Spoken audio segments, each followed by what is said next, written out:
Through the concrete cracks worn weary by work boots and high heels. Through the concrete cracks showered in tears of sorrow, tears of joy. Through the concrete cracks rumbled by reverberations of 100 years, a flower on the hill takes its first breath, and a grand hope springs.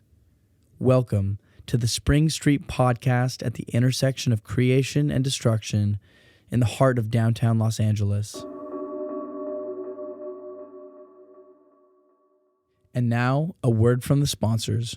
This podcast is sponsored by Starship Kairos, a podcast studio available for bookings in downtown Los Angeles. Starship Kairos is where my guests and I make this show happen. Soundproofed, cozy, and equipped with professional audio gear, Starship Kairos is an ideal location for any type of podcast. Starship Kairos offers a full suite of services including content consultation, mixing and mastering, and custom jingle writing. For rates and booking, check them out on Instagram at Starship Kairos or click on the link in the description. And now, let's dive in. All right, man, we are live here on the Spring Street podcast. Christian, what's up, man? What's going on, brother? It's a pleasure being here. I'm finally glad we're making this happen. Yeah, dude, I was thinking about how this all came about today because I was like, to be honest, I don't even know really how we actually got connected. And I think what happened was I saw your van in the Cliffs of It parking lot. That's right. And was just like, yo, that's a sick van. But I didn't know who it belonged to. And then I think that you just popped up on my Instagram feed. Okay, because just in the algorithm. Okay, because when yes, that's you got the algorithm, right? It's all listening to us. What's wild about that is I was asking because I was with a good girlfriend of mine climbing that day at Cliffs. And I told her, I was like, yo, I'm gonna go on this podcast, like whatever. And then I was like, you know what? We were talking and I was like, I don't know how he even found out who I was because I used to have my old Insta handle on the back of the van. I don't have it there anymore. Oh, interesting. So in my head, I was like, homie had to have seen me come across Instagram or I don't know. I was like, maybe someone else at the gym saw it. But it was just, it's actually kind of creepy how Instagram works considering that I saw the van and then literally a picture of the van popped up on my Instagram. And I'm like, I saw that van today. I wonder if you, that's weird. I don't know, man. Who knows? I mean, in one way, it's good because it's like, here we are now. Exactly. So they're doing the legwork of connecting people. Right. But in like a year from now, we're going to have robots taking over. Dude. And we're screwed. Very strange. So we got to keep the van so we can dip out and run away. Exactly. That's the point. So let's start with the van story, man. What is your van story? Okay. Yeah, so it's an interesting one, and I'll try to make it somewhat short, but okay, long story short, got out of the military, and we'll talk more about that, but I got medically retired in 2019, and I had a contract set up with a freelance photographer to travel all over the world for 8 months for National Geographic, and I was going to be basically, I don't know if I'm saying this correctly, like a landscape model, so I'd be like the small guy in the background with a sick-ass mountain behind me, you know, not really zoomed in on me, but I'm like there, so I was like, fuck yeah, I was so stoked, all this happened, that was in like January of 2020. Oh. Yeah, so COVID comes around, they're like, hey, unfortunately, you have a free trip. Our first place was going to be Iceland. We were going to go, had a deal with Land Rover. We got our own custom Land Rover. We're going to do the outer ring. Bro, I was so stoked. Like, I was like, this is my dream. Let's fucking go. Yeah. So stoked. And then that got pulled, obviously. Meanwhile, that was going on. I decided to trade in. I owned a Harley Davidson at the time. Oh, sick. And it was getting a little, like, I was just like, I don't need this. And I saw a 1997 35-foot Holiday Rambler RV. Okay. And I was like, gotta have it. Why? I don't know. But I was like, let's do it. So I traded in the motorcycle for that, and I paid like maybe $6,000 for this thing. It had 30,000 miles on it. Like, no way. Literally mint condition. Like, I was like, let's go. But I knew nothing about an RV. Yeah. Nothing. So I ended up taking this RV, naming it the Millennial Express. All right. Ooh. So from 2019 to like 2020, I had this thing. I lived out of it full time, traveled all over the country. Wow. And my best childhood friend, who lives here now in the same building as me, his name is Jay or Josiah. He was like, bro, just come to LA. And I was like, in the middle of COVID, I was like, bro, there's no way. Like, what am I going to do? Like, he was like, oh, I have like a marijuana like company. Like, you could just run the logistics. I was like, okay, yeah, I'll come give it a shot. Sure. So I came out here, moved out here with my RV, and I pulled my truck. But I parked it in the Arts District, and I lived out of that for about a month. And then an apartment opened up, and I was like, okay, I can afford this with the COVID rate. because I also do get an income from the military, which we'll talk more about because I was medically retired. So I get a pension. So I was like, okay, dope. So I had the RV parked here, did some trips. Fast forward, like end of 2020, a bunch of crackheads broke into it, took it, dude. Was on, I don't even know how they got into it. They stole it, bro. It went on a chase. Like, what's the app that everyone has here? Oh, Citizen? It was on Citizen, bro. And I was like, I woke up, I was stoned out of my mind. It was like 4 a.m. and I had these cops and they were like, yo, I was like, what is going on? They're like, did you give like Javier and Jose permission to drive your? I was like, bro, my RV was broken into like a week ago. What do you mean? So it got broke into one time. Oh man. So all my adventures kind of went to shit. That's how I had my income, was doing Instagram sponsorships. I didn't know what to do. I started to GoFundMe. Then I was like, wait a second, I'm not going to get an RV. I'm going to downgrade. I'm going to get a van. Plus it's cheaper, gas, like more convenient. I can be like stealthier with parking. I found the current van that I have, Frank, a 1984 Westfalia van again, high top. Gotta love the Westfalias, dude, man. And that's my dream vehicle. Like actually my dream without the high top. Cause I remember I used to go to car shows in Partyville, Wisconsin with my uncle. And I got to be one of the judges with him. And so I always walk around and I would see these vans and they had the pop-ups, right? Not the hard top, but they had the pop-ups. And like as a kid, you know, you play with Hot Wheels and shit. I was like, yo, to have your house on wheels is the dopest shit ever. Like I thought that was so sick. I was like, that's so cool. Like I want one. I'm in California. I'm like, you know, the typical like dream. Like I want to go surf. I want to go like hike and travel and do all these things, but I'm never going to be able to find that van. However, I had my followers actually help GoFund and raise money for me to purchase Frank. They raised about, I want to say like 10 to 12 grand. And holy then, shit. Which was obviously like, that's a lot of money, but nothing for what that van is worth. And so I had to sacrifice my only vehicle and I traded it plus paid the 10K. And traded the truck. Traded my truck, a 2018 Chevy Colorado, all decked out. I was like, I don't even care. Like, I want this van. It was in Bend, Oregon. Oh, of course it was in Bend. Right? And like the owners took phenomenal care of it. It's got a really cool conversion that we can talk about if you'd like, that most van people probably don't know about. Interesting. Especially with because most older vans like that have, because you drive a Sprinter, right? Yeah. You were just saying you have a Sprinter, so completely different, right? Most people have a Subaru engine in these types of vans. Okay. They convert it and everyone loves it because it's Subaru, but like there's usually issues with, and I'll probably get destroyed. Well, no, this. Subaru engines, at least the ones from the Outbacks, they all have like head gasket problems. Yes, that or like with the vans and the van again specifically and whatever engine it is, and I can't, you know, I'm not full time here, so I'm going to get roasted a little bit, but I know there's like torque issues and shit. And so like drive shaft stuff or whatever happens all the time. This is called a Bostig conversion, Bostig. Huh. It's a Ford Focus engine, bro. Inline 4. Somewhere in the East Coast. You can look them up, Bostig.com. This company is insane. I didn't have it. It already came converted, obviously.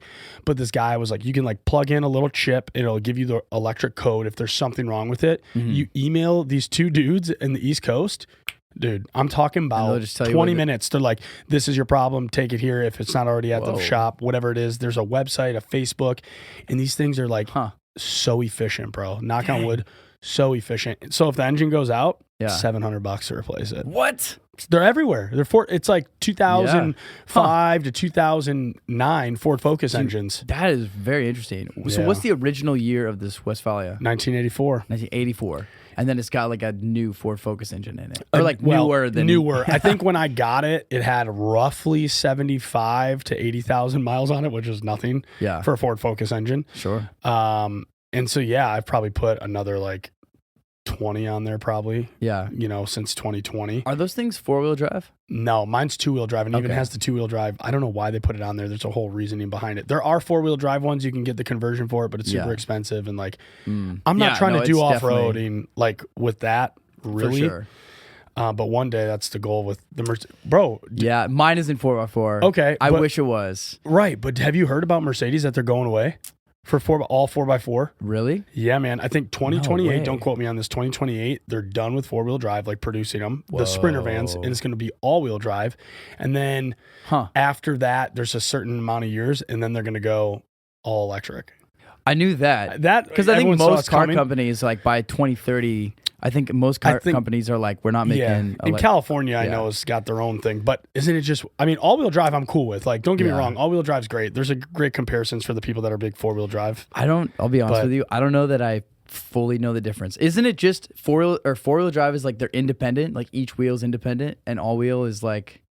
I think they distribute it they transfer the rotation to the tires evenly more than I think there's a different differential. I don't know. Yeah, I got to do some research. I did a whole thing, but I was stoned and I read the graphs and I was like, okay, yeah. I was like, I'm all about all wheel drive, but I want a Sprinter one day. Have you ever heard of Storyteller? No, bro. What is that? Are you? kidding? Actually, wait a minute, brother. Is that an Instagram? It's the top line off-road Mercedes Sprinter vans you could ever buy. It's called Storyteller. That's the goal one day.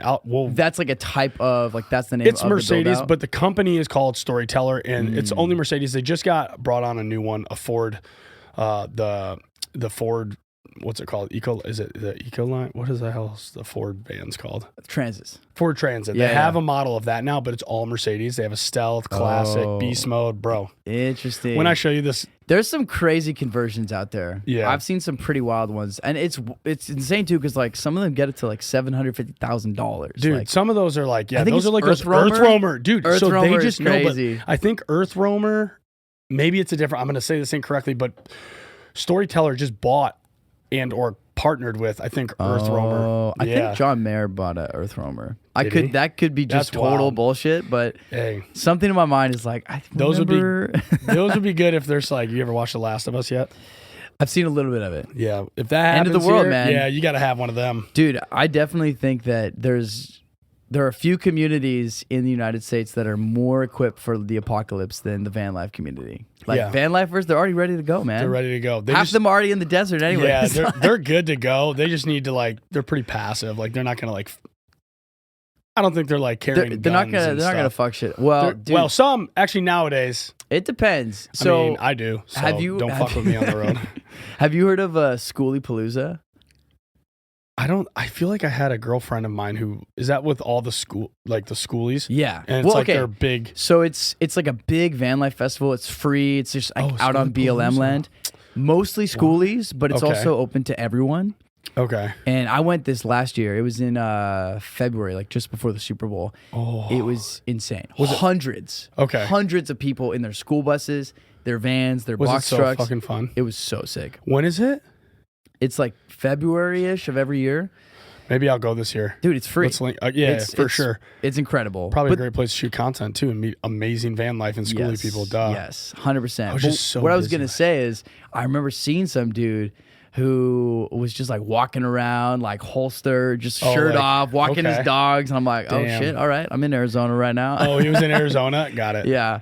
Damn. But I met another van lifer who told me that she had a gun. That's good. I encourage it, if you can. I know there's weird rules and laws depending on where you go. I feel like having something, just have something.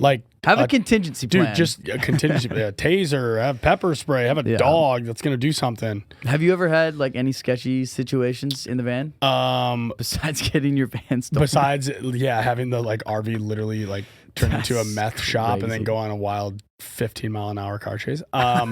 Minus that, no. I've had just people come up and scare the shit out of me, bang, hey, I need you to move, brother, and my dog goes nuts or some shit, and I'm knock. And being in the military, having a little PTSD, I'm always oh god damn it, why you gotta knock? The dog starts barking. But no, I've never had someone that no one's tried to break in or jiggle it while I'm in there, but I have it all limo tinted out too. I had there was one time somebody jumped off of my ladder. Oh, while you were in it? Yeah, I could feel that they pulled it or something. Yeah. The whole thing just rocked. And you're what the fuck? Just shot out of bed, just suddenly alert. Well, it's scary too. You're am I getting towed? Is someone trying to? I've also almost been towed before. Really? Woke up, tow truck lined up with my car. Just dipped out? Yeah, I just bolted. Yeah, fuck that. Damn.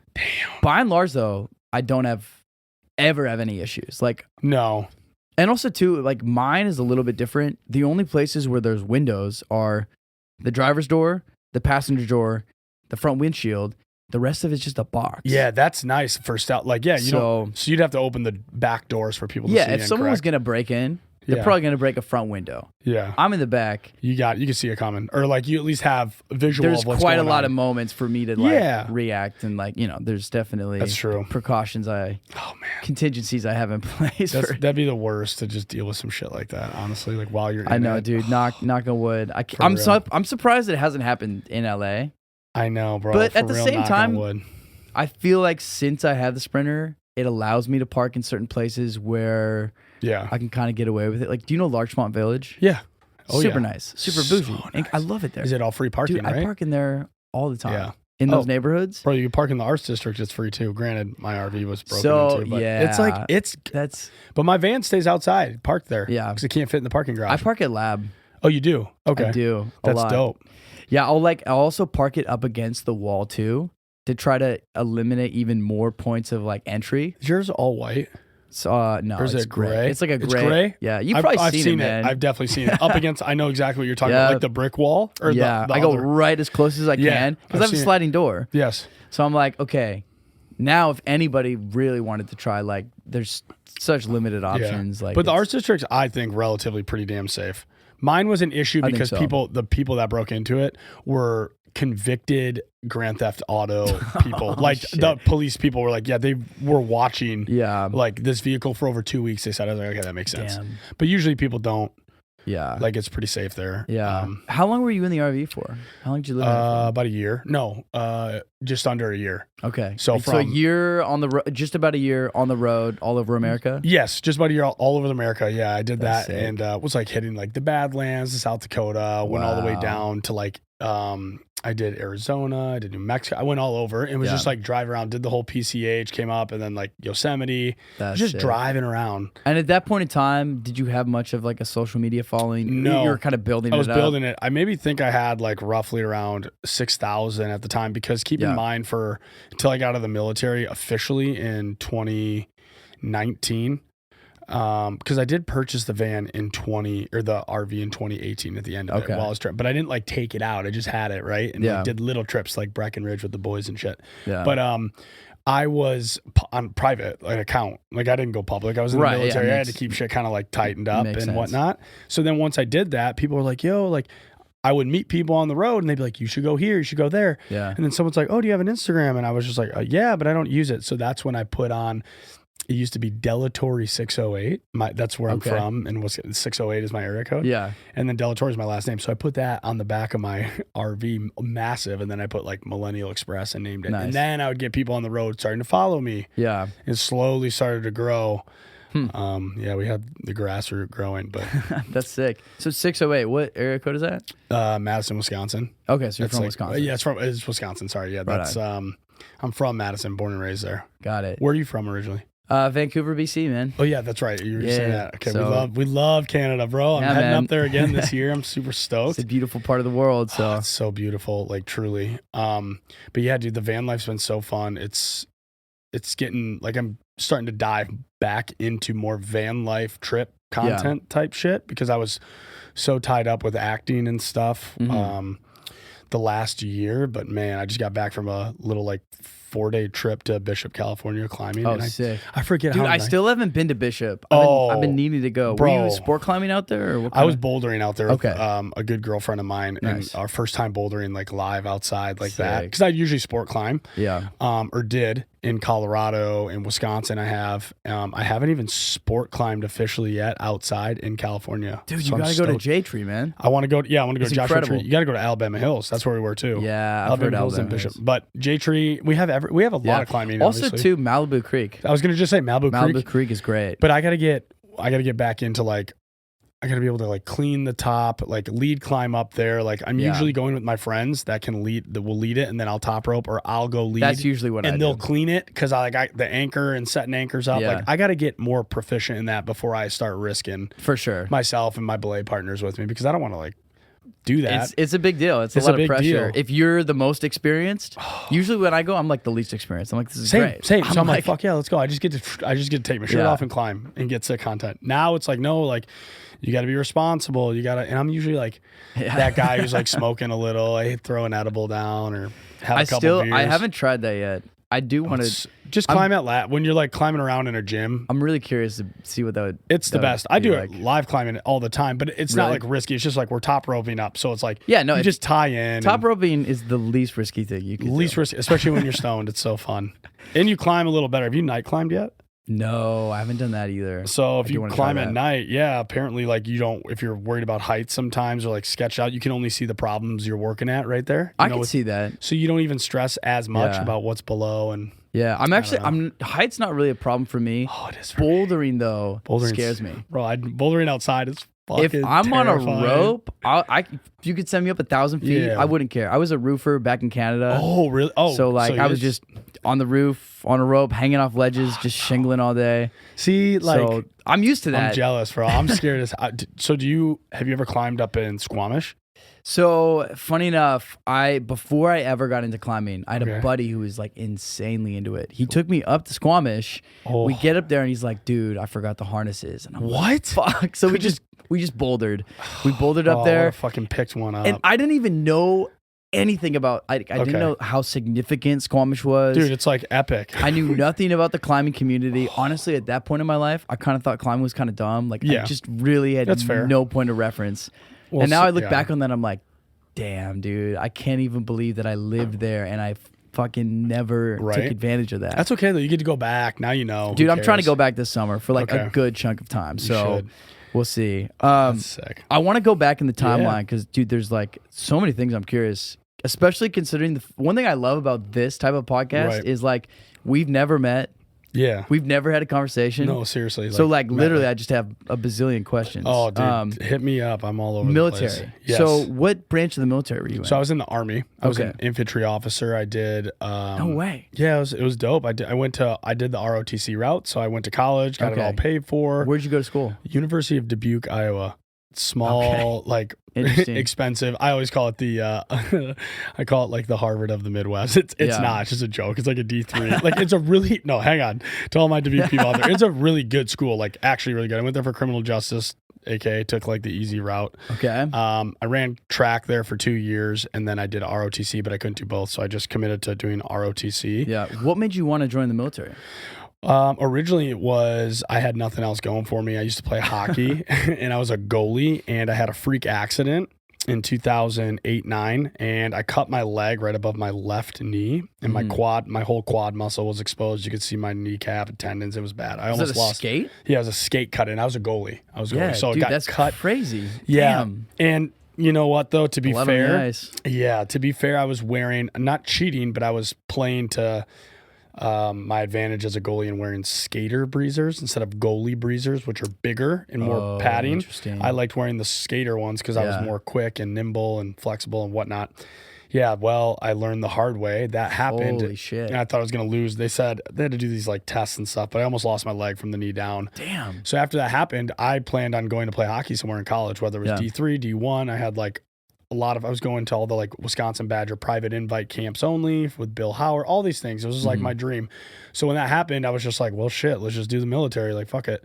Like my mom was in the military. My aunt and uncle were, my grandpa was, my cousin, like everyone was. So I was like, dope, that's easy. Yeah. That's quite a lot of points of reference. So I was like, let's do it. I'll just enlist in the Marines. Nothing against the Marines or enlisting, but I was very grateful that I didn't do that. My aunt and uncle, who are both retired colonels in the Air National Guard, were like, you should really consider ROTC. And I was like, what the hell is that? And it's like, you can go to school, get a degree, and graduate as an officer, make better pay, have a job, free health care, housing, all paid for, everything set up. Yeah. And I was like, oh, okay, fair enough. So I did that. And then 2015 is when I graduated and commissioned into the United States Army as a second lieutenant, stayed in, and then I got medically retired in 2019. So I got out as a captain. So the Army basically was like, if you don't know what medically, for the people that are listening that don't know what that means, it means you've incurred injuries during your time in the military, whether it was training, a freak accident, deployments, whatever. You just got injured.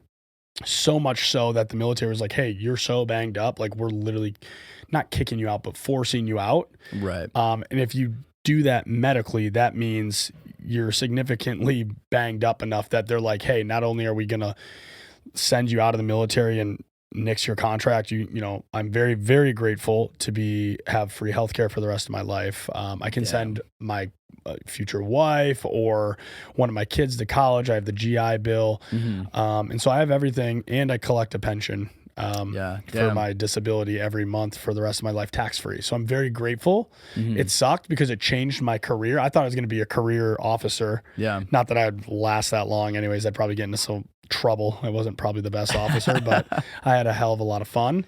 Yeah. But ultimately that brought me to here and doing this podcast and van lifing and acting. Yeah, crazy, man. Yeah. Did you choose... I know like only a little bit of stuff involved with that, because at one point in time, like I considered that like similar path. Sweet. But I know it's not always like your decision in terms of like what your path is going to be. Yeah, very much so. So did you get to choose infantry officer? Or yes and no. Yes and no. Yeah. So great question. Seriously, these are great questions.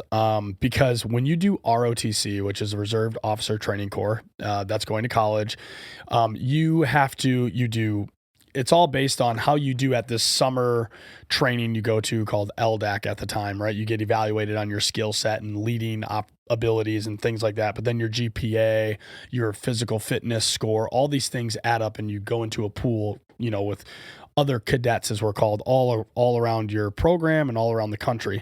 So the better you do, it's right. It's like getting a grade, like an A, B, or C, right? Think of it that way. The better you do, the higher chance you have of getting what you want. So as future officers at the time in ROTC, you have an advantage because you get to put in your top 10 job like careers that you want to do. So for example, infantry, field artillery, military police, nurse, whatever it may be. You get to put your top 10 in, and you also get to put in your top 5 or 10 like locations. So like, you know what I'm saying? And that's big, because like if you end up getting Fort Irwin, California, you're hating your life, right? Some people might love it. That shit sucks. So like I put in for the bit number 1 is like Vicenza, Italy. And then there's like Hawaii, Schofield Barracks. And then Colorado is a big one.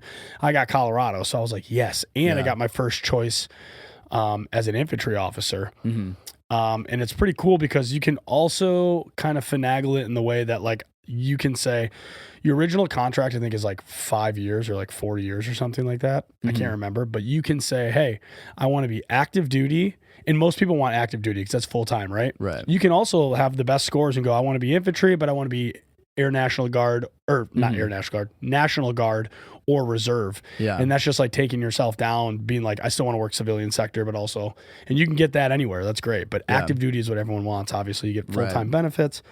So you can say, like what I did, it was like, I'll be active duty, I'll be infantry officer, and if you can guarantee me my infantry officer job is my first choice and one of my top 3, I'll do 7 more years, right? And so you can like sign your life away. And when you're like 21, you're like, fuck yeah, this is sick. And then like you get in, you're like, fuck this. Not really, but so I had like 7 years more to do. Wow. Right? Which would have brought me up to like 10, which is halfway through your 20 to get your, so yeah, no kidding. I have like so many injuries to list that I found out about post-deployment, like getting MRIs and your checkups and things like that. So yeah, why'd you choose infantry officer?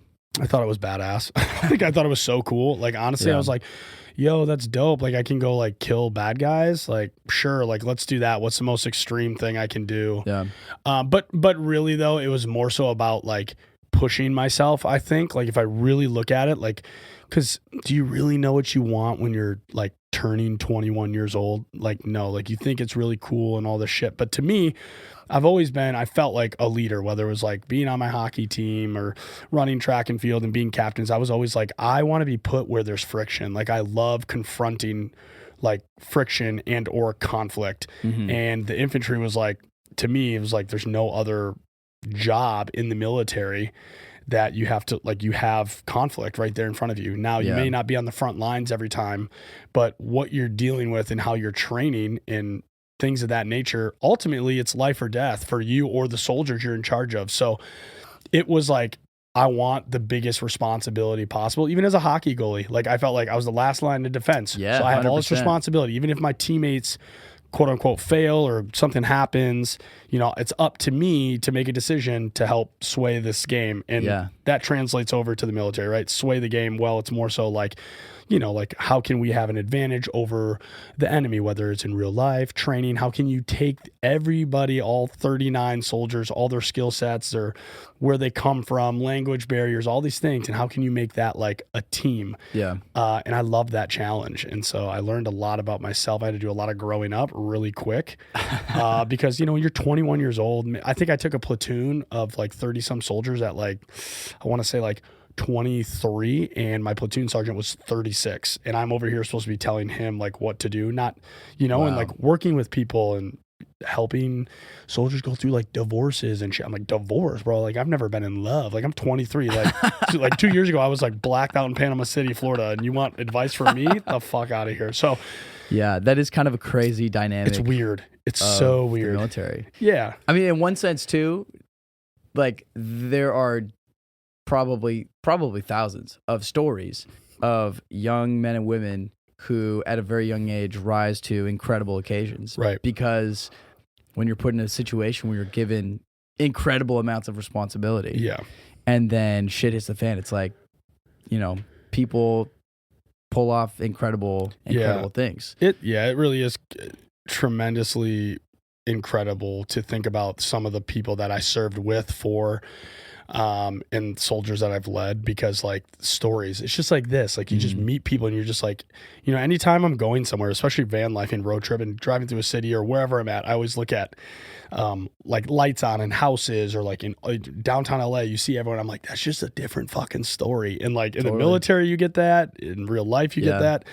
But the things that people can do when they're really put under some pressure, if they're not folding, and like terrified and whatnot, you can still be all of that in any sort of situation in life. But when you see someone you've trained or even yourself overcome a fear or like do something under pressure that you're like, there's no way in hell I would have thought I could have done this. It's so rewarding because you're just like building yourself up, you're building others up.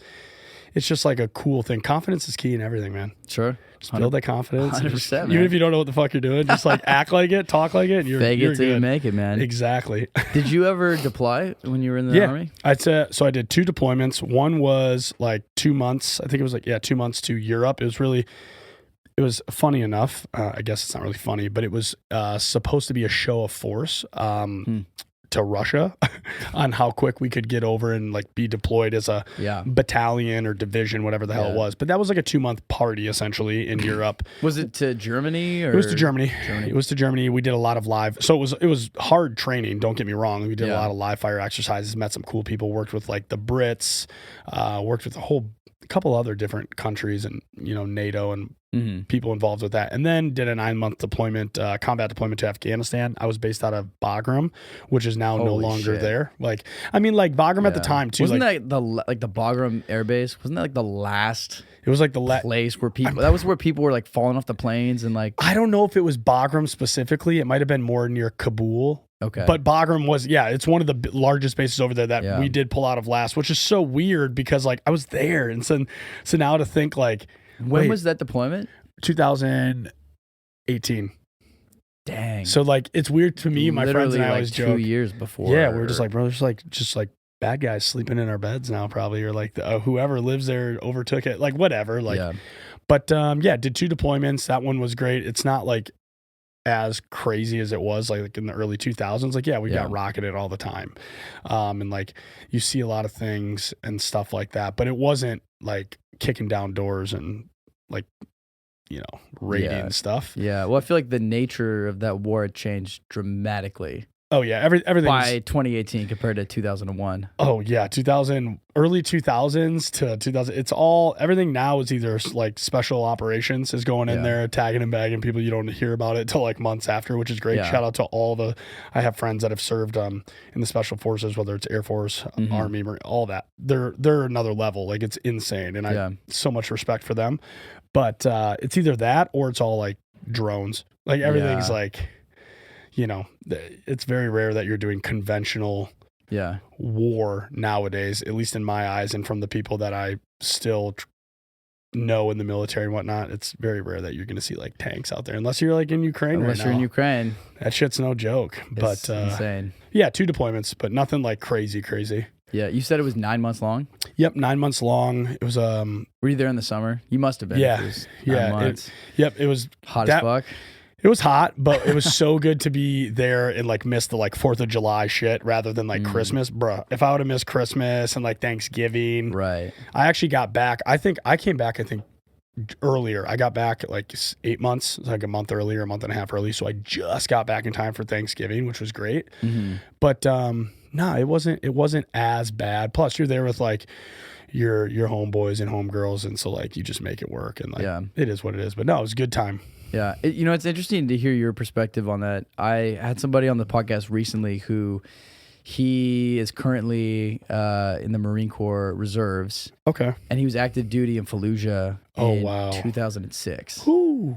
And he was telling me about his experience on the podcast. Oh, wow.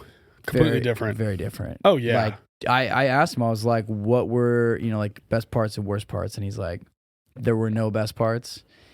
It was only worst parts. And he was like, the worst thing was like you would see people and then they just wouldn't be around the next day. Oh yeah, they're gone. And that during that time too, that was like people were like clanging and banging for real down there specifically, but just in general. So I'm sure he or she has a pretty like insane memory of what that was like. So in comparison, your experience in Afghanistan, like did you ever see anything that was like nothing. I mean, like, do I have PTSD from like being rocketed or having them? Yes, absolutely. Like you see a bunch of killing all the time, but it's not necessarily up close. It's like drone footage of like, oh, goes someone and they're blown up in their body, and you're just like, oh, whatever. Like you almost think it's like a video game. Like you're just watching this happen, whether it's U.S. troops or not. You're just seeing the reports come in. You're watching it. You're seeing the footage. The intel comes in. The photos are there, and you're like, dang, that's wild. Like I can't believe that's happening. And then like it just becomes normal. Like you're just going to take a shit in the porta potty and you hear like incoming. You're like, oh, if it's my time, it's my time. That's crazy. It is, but it becomes so normal to you. And then I think it's recently resurfaced. Probably, I didn't have PTSD. I didn't think I had it like until like maybe a year and a half after I got out of the military. Then it started to come up, and I was like, what is this? Like I thought it was soft, right? Like I was like, I thought I'd have to be like captured by Taliban and like have all this shit happen to me and be like, oh, I'm like, this is traumatic. But I think your brain just doesn't understand because you're trained to just be like, hey, especially as a leader, like suck it up, like just whatever you have, like figure it out, don't show it, keep going. Like, because people are looking to you. Yeah. And then like in society in general, like there's a huge stigma. I talk about this all the time. There's a huge stigma around men and mental health, and like definitely how you have to be manly and tough, and like like growing up, societal pressures of like, oh, like I grew up with 2 sisters, so I was the guy, I was the middle child. Like you gotta be tough, you gotta protect your sisters, you gotta just, you can't be a pussy, you can't have feelings, all this shit. And then you know, especially in LA where like everyone's feelings are heard, and I'm not to that level yet, but but I'm just like, oh wait, it is okay to like not feel good. Like if something bothers me, it's like maybe I should talk to someone and not feel bad about it. And I have, and now I'm like fully in tune with my emotions and my mental health, and I absolutely love sharing that and being vulnerable, because then you learn to like grow through shit, not like just go through it. Like you're truly growing. But yeah, it was interesting, but it wasn't nothing compared to what people went through years ago. Yeah. What was that experience though, like of like the PTSD manifesting? Like how did that? Yeah. Great question. I think what did it look like? For me, it started with like loud noises, like your typical, like someone would shut a car door and I'd be like, oh shit, what the hell? Like, and that didn't happen. Even right when I got back from deployment, I wasn't like weird. I went right into bars, concerts. Like I wasn't like, then 6 months, 7 months goes by, and all of a sudden it was like, I'd go into a restaurant and I'd be like, oh, like I don't want to have my back to the door. Like one of those guys, right? Like, you kind of make fun of that, or like as veterans, we kind of joke like, oh, you can't have your back, bullshit around. But then it becomes a real thing. And I was like, bro, why am I sketched out? Like I didn't even, first off, I'm not like ripping down doors and like hand-to-hand combat, but it's your situational awareness, the training you go through. You're just hypersensitive to shit. You're trying to stay, as we say in the military, left of bang being like a bad thing happening. If you look at it linear, you always want to stay left of it. Well, in Afghanistan and or training, just in general, you're taught and learned like everything's like you're looking for red flag signs. You know, there's risk everywhere. You're never going to eliminate the risk, but you can manage it. So it's all about managing risk. And so like, you know, you're doing stuff and people, you know, you hear the story, the guys are on convoys and they see like a pile of rocks, like, fuck, is that a marker? Like all these things. And you're always like anticipating something. Like you're basically you're trying to be proactive. But then that transitions to the civilian side and I was becoming reactive to things. So like for a while I would anticipate, like I'd be on like the 101 and just waiting for a motorcycle to go by and be super loud and always on edge. Like, oh my God, is one going to go by?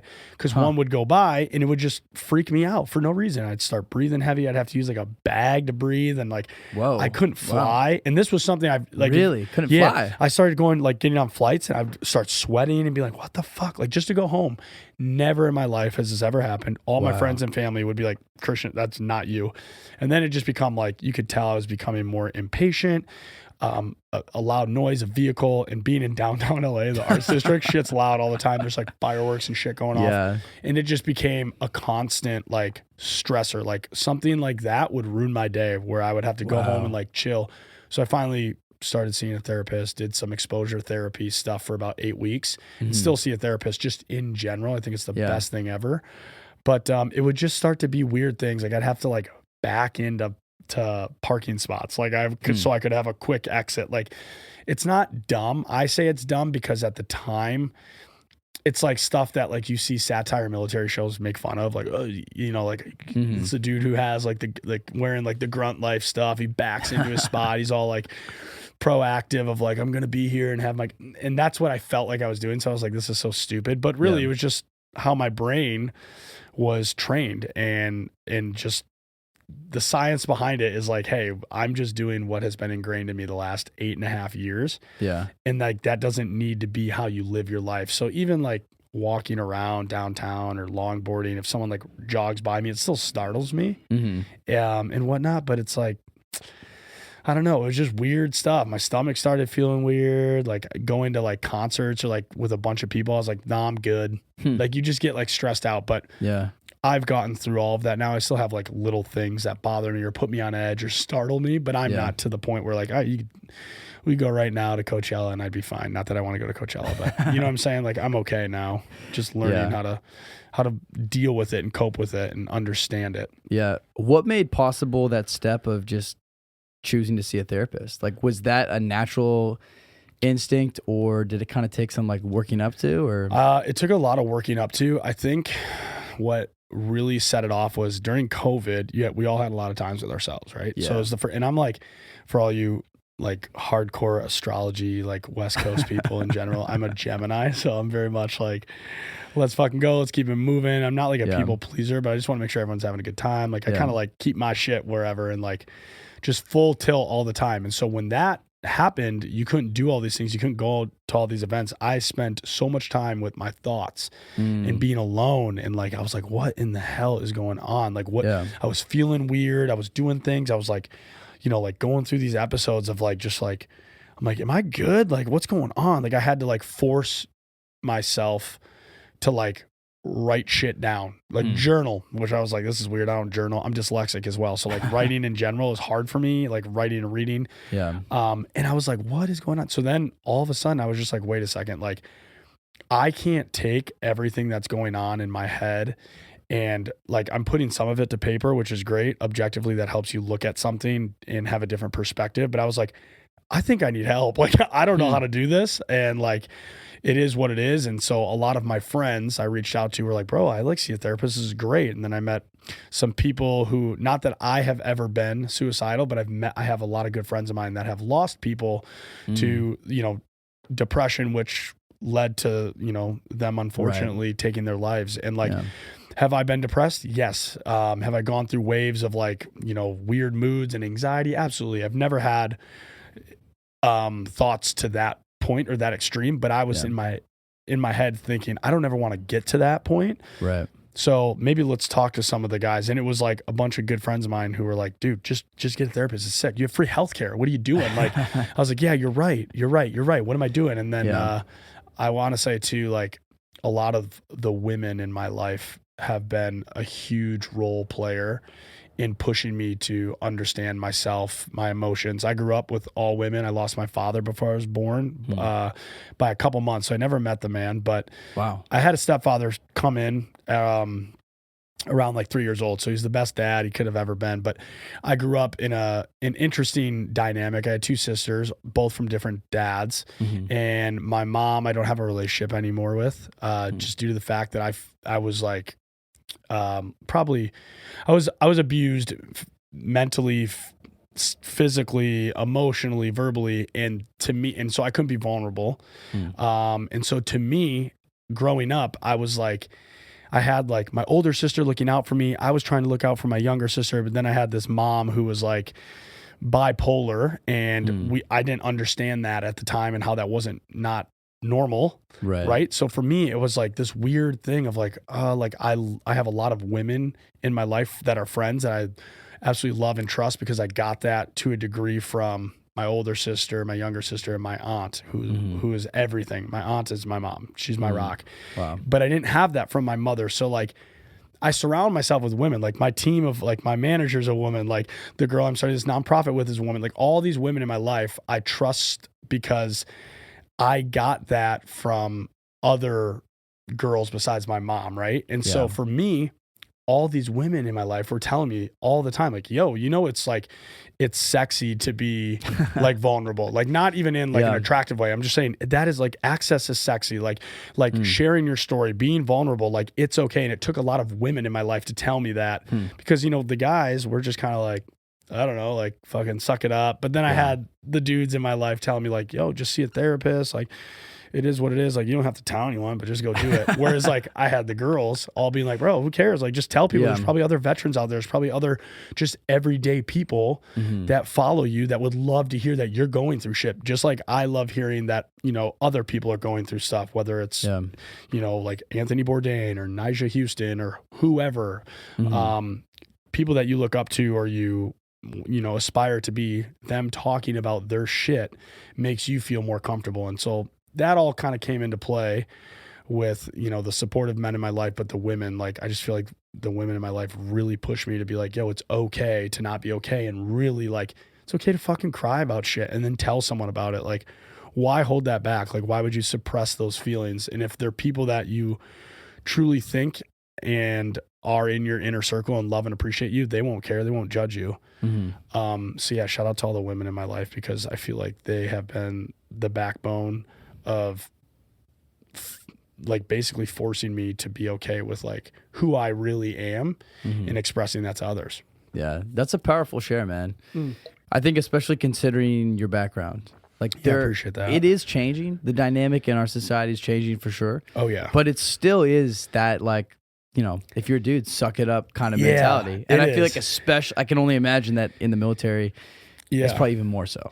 Oh yeah, for sure. So, like when you're, military, infantry, it's kind of like a stereotype of that, but that's why too. And I'm not ashamed ever. I never will be ashamed of my chapter in the military. But like if I didn't not have to have it, but if I didn't have it in my bio on Instagram, you would look at me and never know I was in the military. I don't have any military stuff. Dude, I probably would not have guessed that. Never. If I didn't see that little word that just said veteran. Yeah, exactly. And so it's like the reason I don't, I guess like I don't know, like blurt it out and like show it and wear it on my is because like one, I don't want other people to just assume I'm a certain person.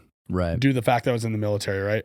I'm not ashamed of it. People ask me, I'll talk about it openly. Like I loved it. I love my experience. And I'm proud. I am proud to be an American. I'm hyped. I got to serve my country. But it's just like, you know what? Like it was just a chapter in my life. There's nothing wrong with that, but I don't need to like live and show that chapter to everyone all the time going forward. But yeah, you would never know because I just try to keep that kind of on the a need to know basis, I guess. Sure. Well, I mean, you're also not confining yourself to just one thing. I mean, Right. you're a dynamic person. Like, Yeah, there's all we these all other are, but things that no, for sure. that you're doing. So Yeah, I respect that. That's a great way to look at it too. Yeah, we're all complex characters, and so I'm trying to like show that. Yeah, I'm not just a veteran. Like, you don't need. Some people can live that niche, and that's fine, and it works for them. And especially as like a content creator, some people like have their target market of like sure whatever it may be, veteran or whatever. Yeah, I'm curious about. There's a bunch of other things that I want to talk about. Go for it. But there's one last like military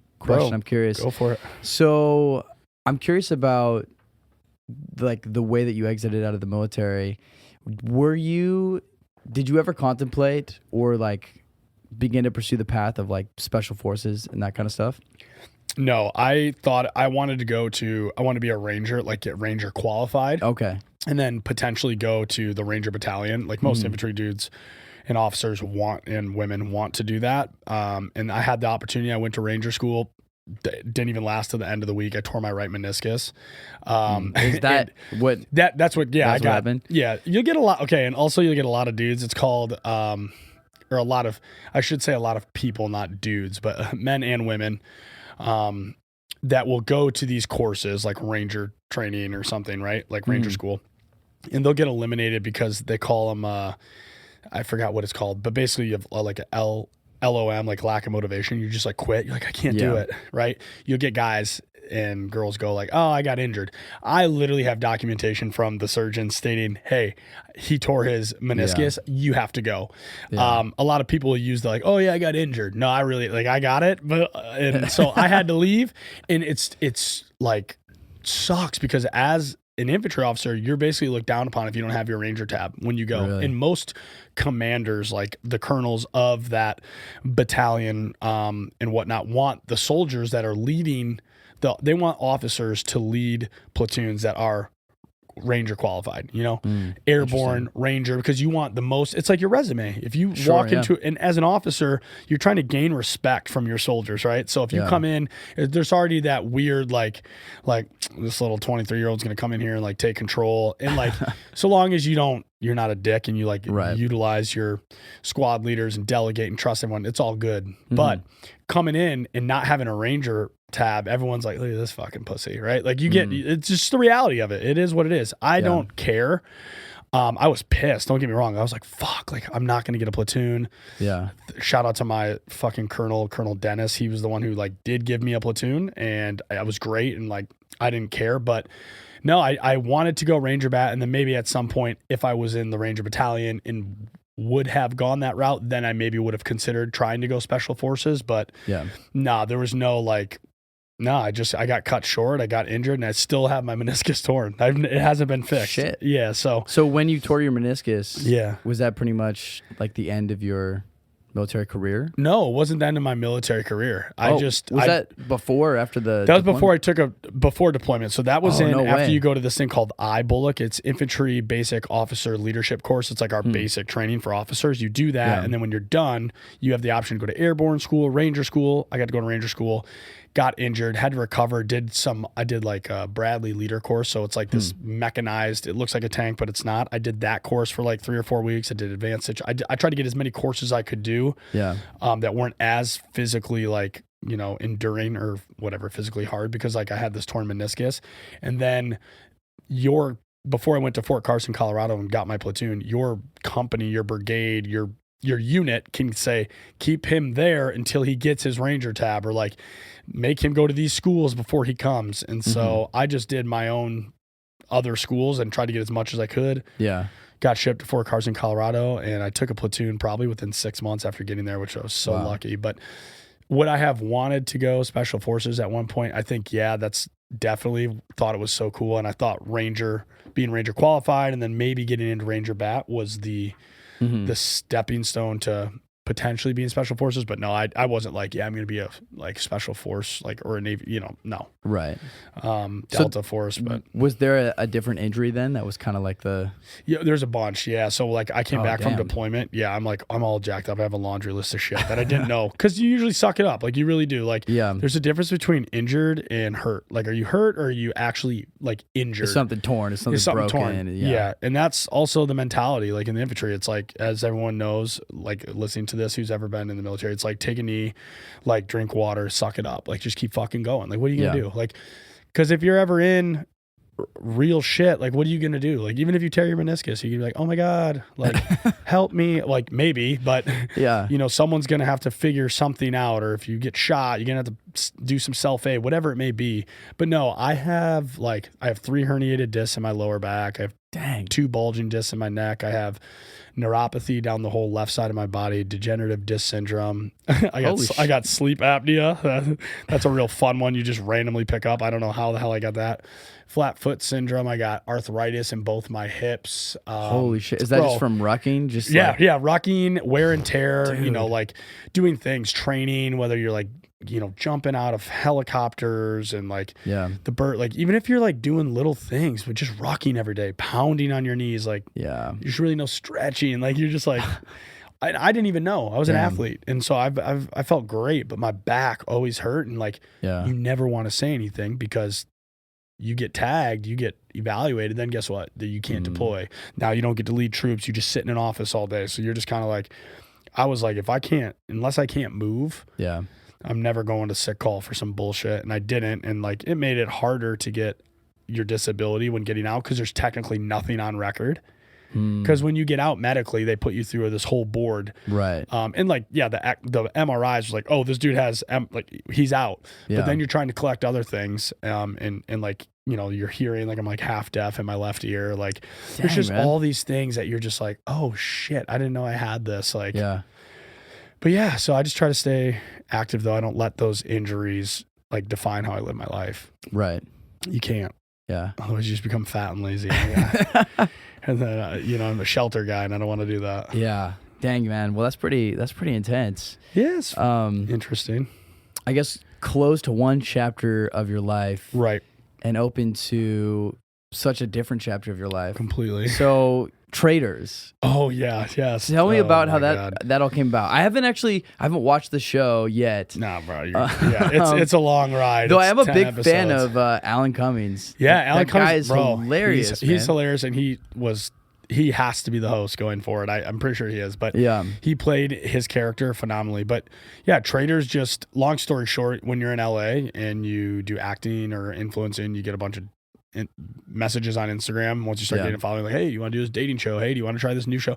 Someone hit me up about the show and I was like, sure, I'll entertain it. It's a psychological thriller, like competitive show. And I was like, sure. Yeah. Films in Scotland. 6 months later, I found out that I was like actually being selected. I was like, oh shit, here we go. So before that, were you interested in acting or any of that? Or no, I didn't even come out here to act. I just came out here because my best friend told me to, and was like, try it out, bro. Like LA's the city to make shit happen. And so that came from some of my other friends, John, Harlan Kim, my buddy Ken, and my friend Sam Webb. They're all actors. And they were like, bro, you should start doing like extra work. And like, you'll pick up principal roles real quick. And it's just a way to make money. Yeah. Because I got forced into acting because of the RV. That's how I made money, right? Was going around traveling, collecting money for sponsors, and being like, hey, like, I'll get you sick content, just whatever. So then I was like, fuck, what am I gonna do? Because I was doing the logistical things for my buddy's like weed company, but that was too boring for me. I was like, I can't do this shit. Like, I'm just like checking on like dispensaries and making sure that our stuff's there. I was like, I'm good. So I got out of that and was like, okay, I'll try this. And I started doing it, and I started doing what Midwest people do best, and that's just talk, right? Like just talk and be friendly.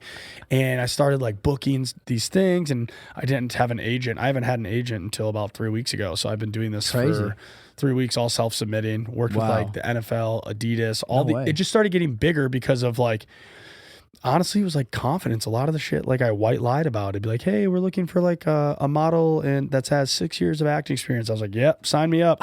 He's usually stoned and would just do it. And I like read Matthew McConaughey's book, and he's like, it's only one way to find out, and if you just do it. That's crazy. So I just started acting and getting bigger gigs, more pay, and then like networking, and then working, directors, producers hit you up. And it's a small, LA's massive, but it's small, especially in this industry with the acting, filming, all that. It's like everyone knows everyone, so you gotta be careful not to burn bridges. It's the same thing with the reality show shit. Like people would just start. I've been casted for like Naked and Afraid, The Bachelorette, The Circle, all these things. Did you do Naked and Afraid? Did not do it. I did not do the Naked and Afraid because it was a love version. It was like, hey, find. I was like, bro, the last place I want to find love is with some hot ass girl when I'm butt naked in a swamp with like a leech on my ball sack. Like I was like, get me out of there. Dude, that show is hilarious. It is. That show is so wild. It is so wild. And like, I also was like, I don't want to be remembered as that guy right there. So there was a bunch of I would totally things. do Naked and Afraid. Yeah. I would do it now, but not the love. There was like it was like a love thing. I was like, bro, no, I'm just trying to go out there and compete. Like, so no, I just got hit up and they were like, yo, do you want to do this? So I was like, sure. Like did all these interviews. Then I got to a physical. Anytime you get to a physical in a reality show or whatever, you're like, okay, you're getting right to the end. You do the psych eval, all that shit. You're like, okay. Then I got selected, picked up, shipped to Scotland. And then they were like, you're probably going to be an alternate. And I was like, okay. And then the night before, they were like, yo, you're going on the show. And I was like, okay, dope. And then the next episode 1, I was selected as a traitor. And I was like, oh, wow. fuck. Oh, you were one of the traitors? I was one of the traitors. Oh, crazy. Spoiler. But yeah, I was one of the 3 traitors. So is it an actual reality show or is it like fully scripted? Like 100% not scripted. I've never done reality. So I was very like, okay, let's see what this bullshit is. Yeah. Not one fucking word. Nothing, bro. There's no product. It was insane. Like actually. And what I didn't know is there was 10 famous people on the show. You'll see there's celebrities on the show. Yeah.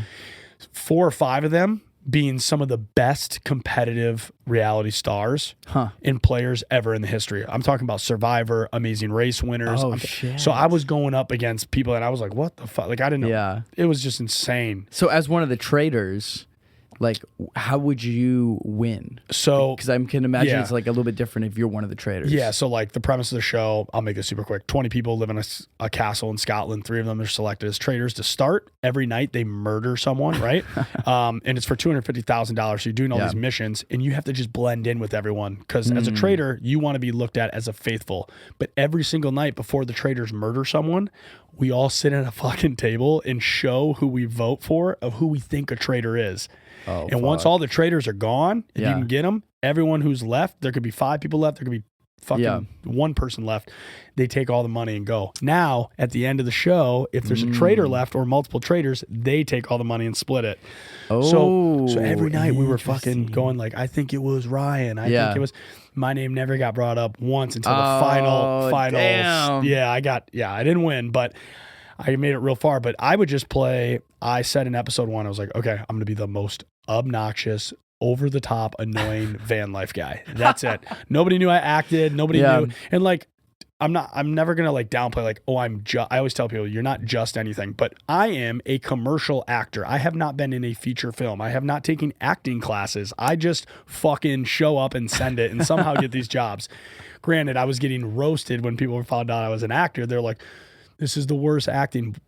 But what's great about it is I was acting as someone completely dumb. No one knew I was a veteran. So I was like, I tore it up. Like they didn't get to see anything of the character development, but my name never got brought up. Yeah. But the edit of me is hilarious when you watch. It's just like, what the fuck is this kid doing? Like it looks so obvious because you as a viewer get to find out who the traitors are. Yeah.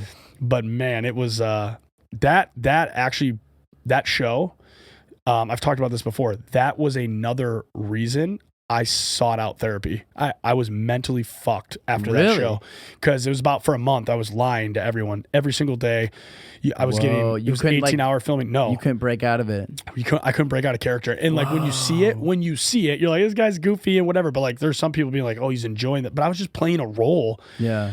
And then you go back to sleep and like, bro, you don't get any sleep. You're up. I got like 3 hours of sleep every night. You're up fucking 6, 7 a.m. filming. And then you have to like stay up late. It was just weird, bro. It was a weird thing. You had no phone. You had no watch. You had no pen and paper. You couldn't write. You were just secluded. Phone. No, it was full. You weren't allowed to know what time it was. Like it was a full on social experiment. For like 6 months. No. For 1 month.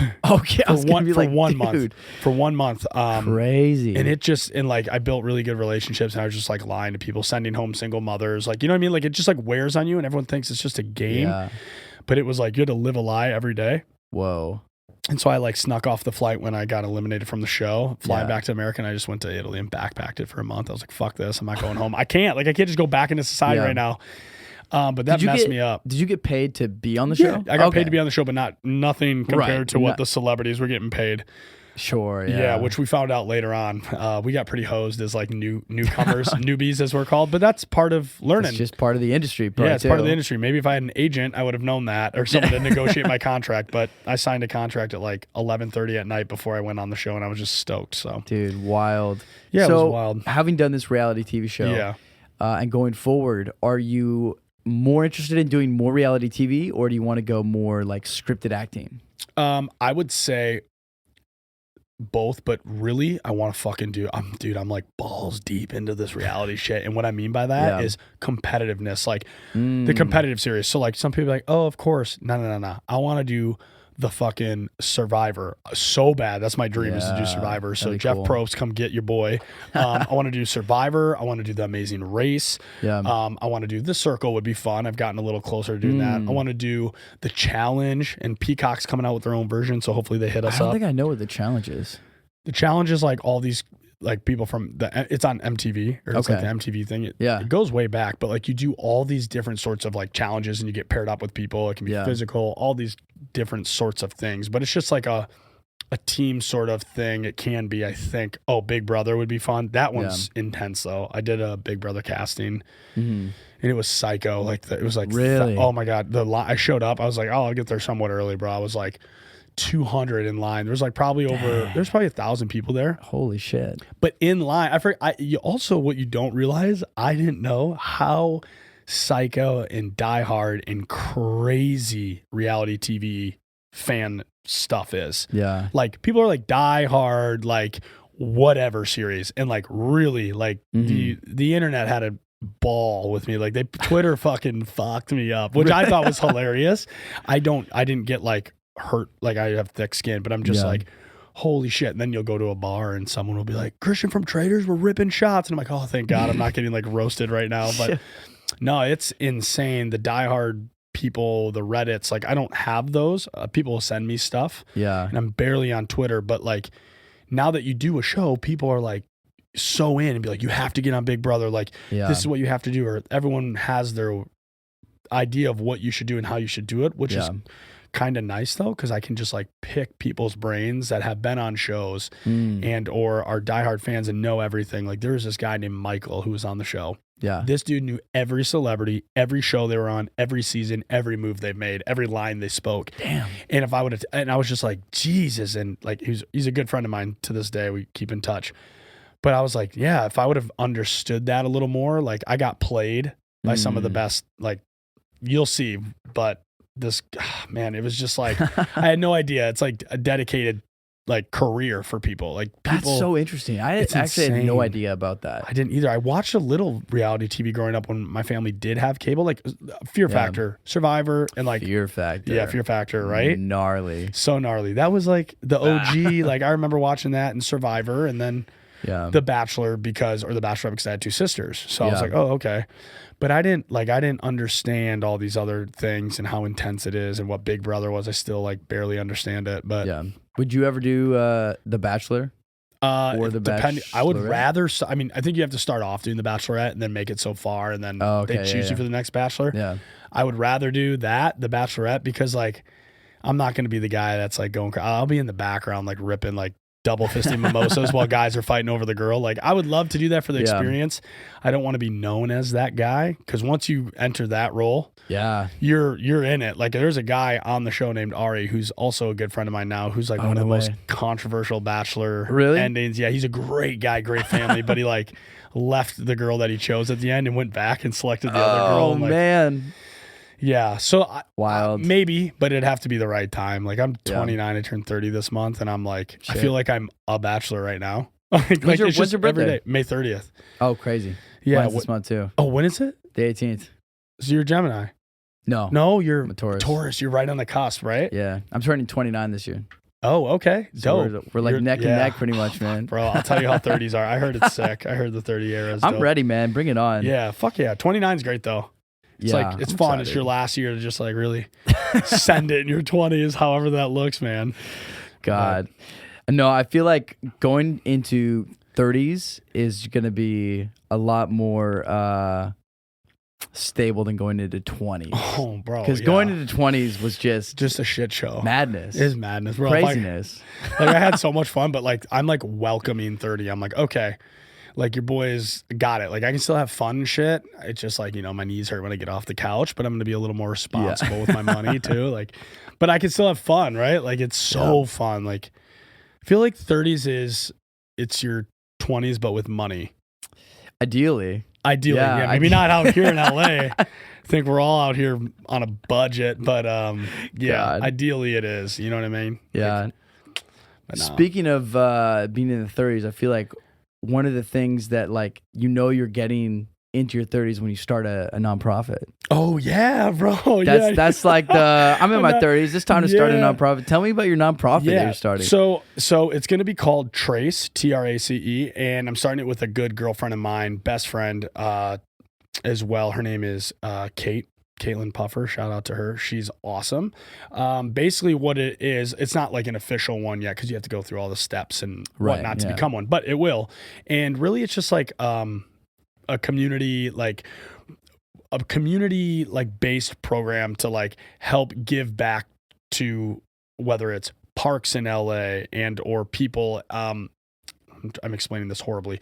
Basically what we're going to do is like try to set it up like we can do in August. We're doing like a soft launch, not of Trace itself. Trace will be part of it, but I'm trying to lead because like I'm big in like I want to, as someone who does van life, like I'm obsessed with like helping out our local parks, you know, national parks, state parks, because that's where like we live, bro. Like our animal, like my animals are there, people are there, you know, wildlife is there. It's like this is where we thrive, and like I see people go there and use these, and in California, them being so many, there's a plethora of state parks, and as a veteran I have access to all of them. I got a park pass and national park pass as well. So it's like that's sweet. You can like literally live out of these things, and it's like just beautiful land that's been preserved by whoever, right? And so for us it's like we hike at Elysian every day, or we take our dogs there, and like we see what happens when there's Dodger games or whatever, and like shout out to all that. There's nothing bad with that, but it's like you also see like the animals getting messed up, or people like spraining their ankle, or kids falling on a broken beer bottle. It's like, bro, we gotta like take care of what we have right now, right here in front of us. And so we just want to build a community around, you know, people being able to go out, hike, like be active, but also clean up and like have a purpose for that, learn stuff. So we're going to do like nature walks. We're going to try to do like, you know, artist get-togethers where like you can do a painting class by someone, or maybe there's some ceramics and things that people can just like come together, you know, meet new people, network, take care of, you know, whether it's a park, whether it's, you know, something else, working with people, volunteering. We just want to be in the community doing what we can. And like Trace, that being the name, because we literally like scientifically, anytime like you and I interact, we touch each other, we hug today, dapped up, like I'm leaving my trace of energy on you, and likewise, like and vice versa. So like now that's with me, like I have your trace and things of that nature. And like, you know, you hear the leave no trace behind too, like for hikers and totally climbers, like you want to, yes, we also are going to play into that, but really it's about leaving our trace in a positive way and how that looks. And I think, and I know once this gets established, like it's going to be so great because we're already in with like Hatchet Supply Company and or working with USOL. Do you know what USOL is? They're dope. Look them up, USAL. They're a big inspiration for us starting ours as well. Or the hiking club. It's about this lady who started, I'm actually reaching out to her right now. She's like a mother, full-time, like works a 9 to 5, and she's like done all these great things. And it's just, I want to like be able to leave a legacy and have an impact on where I live and how I contribute. Like anyone who has success at what they do, whether they're an actor, an influencer, van lifer, manager at Trader Joe's, whatever it is, it's like, that's all fine and dandy, but like, what are you doing to like give back? Because like, if I was on the other side of that growing up, like I would love if my favorite actor or van lifer or just podcaster was like, yo, we're going to go hike today and we're going to clean up trash. I'm going to be there. Let's go. Yeah. Also, while we're doing it, we're going to have so-and-so from the university there explaining all these plants and the species that are here and why it's important that we take it. Like, I'd be like, oh my God, it's so dope. Like, I'd be like, oh my God, he's coming or she's coming here. Like, that's what I want to do. I want to take advantage of the platform that I have. Yeah. That's sweet. And try to just give back to the community and shape that. But no, we just want to help others out. And people nowadays, like back in the day, I feel like growing up, like my uncle's a horticulturist and he owned a landscape business. We'd always go somewhere and he'd pick up pamphlets and we'd be road tripping. He'd be like, these trees are, I'd be like, shut up. This shit is so fucking boring, right?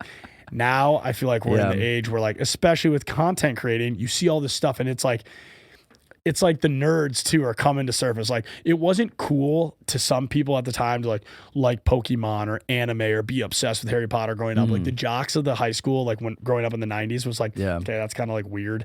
Now it's like so cool to be a nerd and or, just excited about shit, whether it's growing plants, whether it's, like foraging sage and making it, like there's all these different things that you can do now that's like, because we have the platforms to show it, everyone's like, oh, I want to be involved. Like, I want to like learn about this and showcase it. And nobody cares.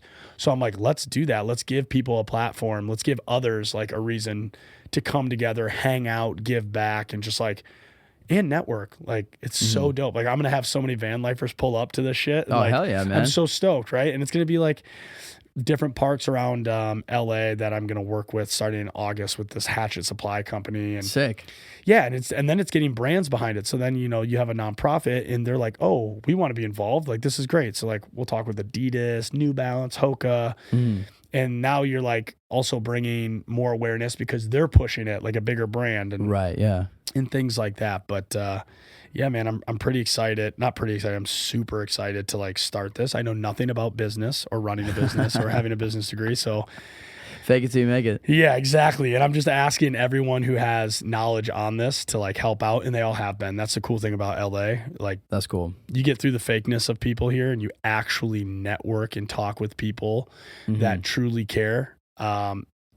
You're going to find out real quick how helpful people here can be. Because I think people just have an idea of LA as like, oh, it's just Hollywood. Like, that's all they think it is, or West Hollywood, like clubbing and cocaine conversations, as I call them. And I'm like, yeah, that's very much a scene out here, but that is not like Los Angeles as a whole. There's a very big community. Dude, Los Angeles is huge. It's every single aspect of life. It's the good, the bad, and the ugly, man. Like, you really get everything here. You really get everything. And you could go to a different neighborhood and be in a completely different fucking world. It is a different world. Like quite literally, it's actually insane to think about. Like, you got to have a good group of people, because if not, LA will chew you up and spit you out real quick.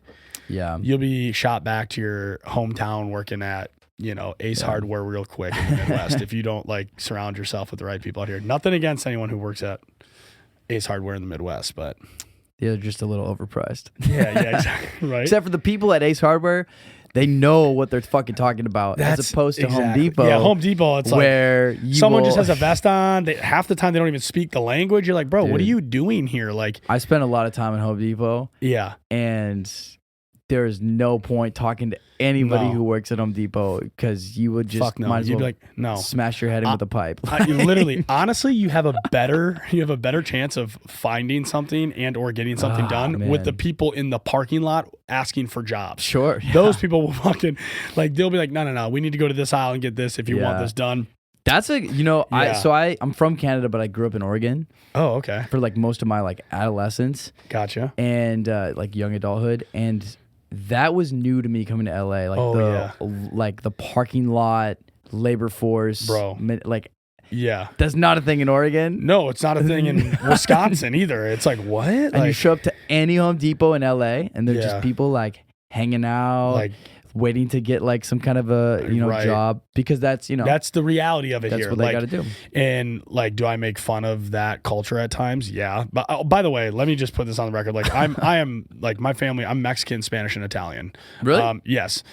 So my my dad like came here. My family, like I have family here that's illegal in the States, right? And then my father, right? Like, yeah, ICE is gonna come for me now, or them. But no, we have people here, and my father came here. He was like an immigrant and got his citizenship, took the test and everything, right? Like did all that. Your dad came from Italy? From Mexico. Oh, from Mexico. From Mexico. What part of Mexico? We are from Zacatecas, in a little town called Tepitango is where it's from. I've never been part there. Of Mexico is that? I think it's central, like it's Central near Mexico? Mexico City. Okay. Zacatecas is pretty big. From what I know, I've never been there though. That's the Yeah. thing, and I don't speak Spanish. Like I'm the whitest Hispanic you'll ever meet. Like I look like a dude named Skylar who surfs and lives out of his van. The only difference is my name's 100%. Christian. Yeah. 100%, man. But your last name, De La Torre. Yeah, so my full name is Cristian Sergio de la Torre, and I don't speak a lick of Spanish or Italian. But is that a Mexican last It's name? it's Italian and Spanish, but the middle name is Mexican. It's Sergio. interesting because I was like, It's a that's weird- not like a typical Mexican last name. No, it's not. It's not. It's Italian. Yeah. And it's actually, and I did like the DNA shit. Like I got it. Oh, yeah. And it changes, bro. It'll be like, oh, I'll be like, yeah, man, I knew I was Italian. Then like a year later, it's like, oh, we found out you're more Spanish. I was like, what? Okay. Like, Yeah. what about my Italian tattoo with my family crest? Is that going to be something I have to like keep an eye on? Like, is it going to say I'm Irish in 3 years? But no. Oh, man. I was getting back to this when I like joke about a bunch of Right. Hispanics hanging out in the Home Depot parking lot. That's just the reality of it. And like I have used those services multiple times because I would much rather give someone who's out there busting their ass and trying to like make money for their family, Yeah. regardless of anyone's political. I don't Dude, give a shit. I respect it, man. I do too. Because in LA, this is another thing for people who don't live in LA. yeah, There are people who definitely, I mean, like presumably they're not here legally, and so the only Right. way that they can make money is by doing things like selling flowers Yes. on the side of the road. Yep. Or having some kind of like a food cart, or like offering like labor or handyman services at Home Depot. Exactly. That's a hustle. yeah, it's And a hustle. I respect it, man, because yeah. those people are out there every fucking day Yep, in the cold, in the heat. dude, that's what and I'm saying. They're doing it to feed their families. Right. Like that's what I'm saying. It doesn't bother me. Like, okay, if people who want to complain about that or whatever it may be, like, okay, then make it easier for them to get their citizenship. I don't, you know what I mean? Like, Yeah. I'm not a politician. I'm glad I'm not in a position where I have to make those decisions. Yeah. But all I'm saying is like, I don't feel bad. I don't care if people are mad that I'm giving them money to like work, because guess what? I've had them help paint shit. I've had them, Yeah. dude, I've seen, this is the most savage move. I love it. I've seen a couple of Hispanic men in Home Depot not wearing orange, and I thought it was a worker, and they'll stand in the aisles Yeah. with their card that they're proficient in. So like Oh, if it's wow. like hardware or like paint, they'll be out there and be like, you know what I'm saying? Like, hey, I can come help you. Like this is where you get your paint. And I'm like, do you work Yeah. here? And they're like, no, but I'm like, damn, you that should. guy probably knows way better than Then Home fucking Randy Depot. over in aisle 5, who's like, I'm like, bro, have you ever even like planted a plant before, my guy? Like, what are you doing? For Like, real. So no, but I don't know where what sparked I have this. no idea how we got into that kind of a No, but I tangent, love it. but That's the point of this. But you're good. You can keep rolling too. Yeah? I'm fine. we're like right at 6, man. I don't want to make you late for this. No, you're good. It's fine. It's 6 to 9. So plus okay. Christians needs to be fashionably late. Like, I'm not fucking rolling. There we in go. You know what I'm saying? There we go, man. Yeah, LA is it is such an interesting place. It is so diverse. It's so wild. It is so oh man, what is the word for that? Like the economic disparity is yeah. staggering. Going It's from shocking. like It's- Beverly Hills Yeah. to like 5 miles south. Yeah. And you're in South Central. You go to like Bro. the Alameda swap meet, and Yep. it's like different world. Completely different. It's Different world. I mean, it's the largest city in America geographically, like land wise. Like it's bigger than New York City, obviously. So it's like people forget how fucking massive LA is. Like It's huge. it's huge. Yeah. It's so big that I'm like, damn, like every little section is different, whether it's like K-Town or the Arts District or Silver Lake, I mean, all these different Malibu, you just get different people every place you go, and it's like it's such a blessing and a curse at the same time. Like I feel like you're just like, you know, you want to go somewhere, and I'm like, wait, for me to go 12 miles, it's going to take 2.5 hours. You got to get that Harley again, man. I know, bro. I know. I see all the lane splitters, and I'm just like, damn, this would be so much more efficient. But it's dangerous. It is. Oh, bro. I see so many, I've seen accidents too. I'm like, oh. I went down one time lane splitting. Really? Do you have a bike? Yeah. Still? Oh, the ones. Well, so there's one of those out there is mine. So both of my bikes have been stolen, but I've gotten them both back. So one of the ones out there was stolen, and it's still jacked up, so I got to fix it. Oh. But that's my old bike. That's like a little 250. Okay. So it's, it's more like a scooter. Yeah, but still. But my Triumph, I got a Triumph Scrambler 900. Dope. That's downstairs in the garage. Okay. And that's like my ride. That's your ride. Damn, I had a Nightster 1200 2000. Sick. I think it was a 08 Harley, and oh man, it was so fun. But yeah, man, I'm just I'm too nervous. I don't want and you know. Well, it's not you, after going down one time, bro, I was like so much more cautious after that. Like when I see dudes flying, they'll go like 90 to 110. And I'm like, bro, dude, it's just a matter of time before you're gonna die. Like, you're already beating traffic. Yeah, you don't have to go. You can go 20 miles through, and you're gonna chill. fucking rip. Yeah, you're gonna make good time, but. Yeah, man, I'm just too worried about that. Like, I don't want the risk is not there. Like, the reward is not there for the risk that I'm taking, because I know I can be safe. I'm just like, some idiot driver is going to lean in or open their hand. I don't, you know what I'm saying? Like, I just get sketched But out. even driving too, dude. Like, Bro, I feel like I've had so hard. many close calls. Like, you learn a different type of driving in LA. You become a crazier driver, but also like a more defensive driver. Yeah. And because there's traffic everywhere, bro, and you're either dodging traffic, or an insane police chase, or a homeless person is taking a shit on your fucking hood while you're going through a fucking intersection. You're like, bro, get off, and you can't do anything, because if you fucking throw them off or hit them, then you're the one getting sued. It's insane out here. But it's wild, man. Yes, just last night, in the span of 24 hours, last night I was in Inglewood, and I'm driving back to downtown LA, right? And I see a 40-foot geyser of water, and then a car on top of the fire hydrant, just sitting there. There's no one around. Gone. There's some cops' cars, but there's no lights on, and I see no people.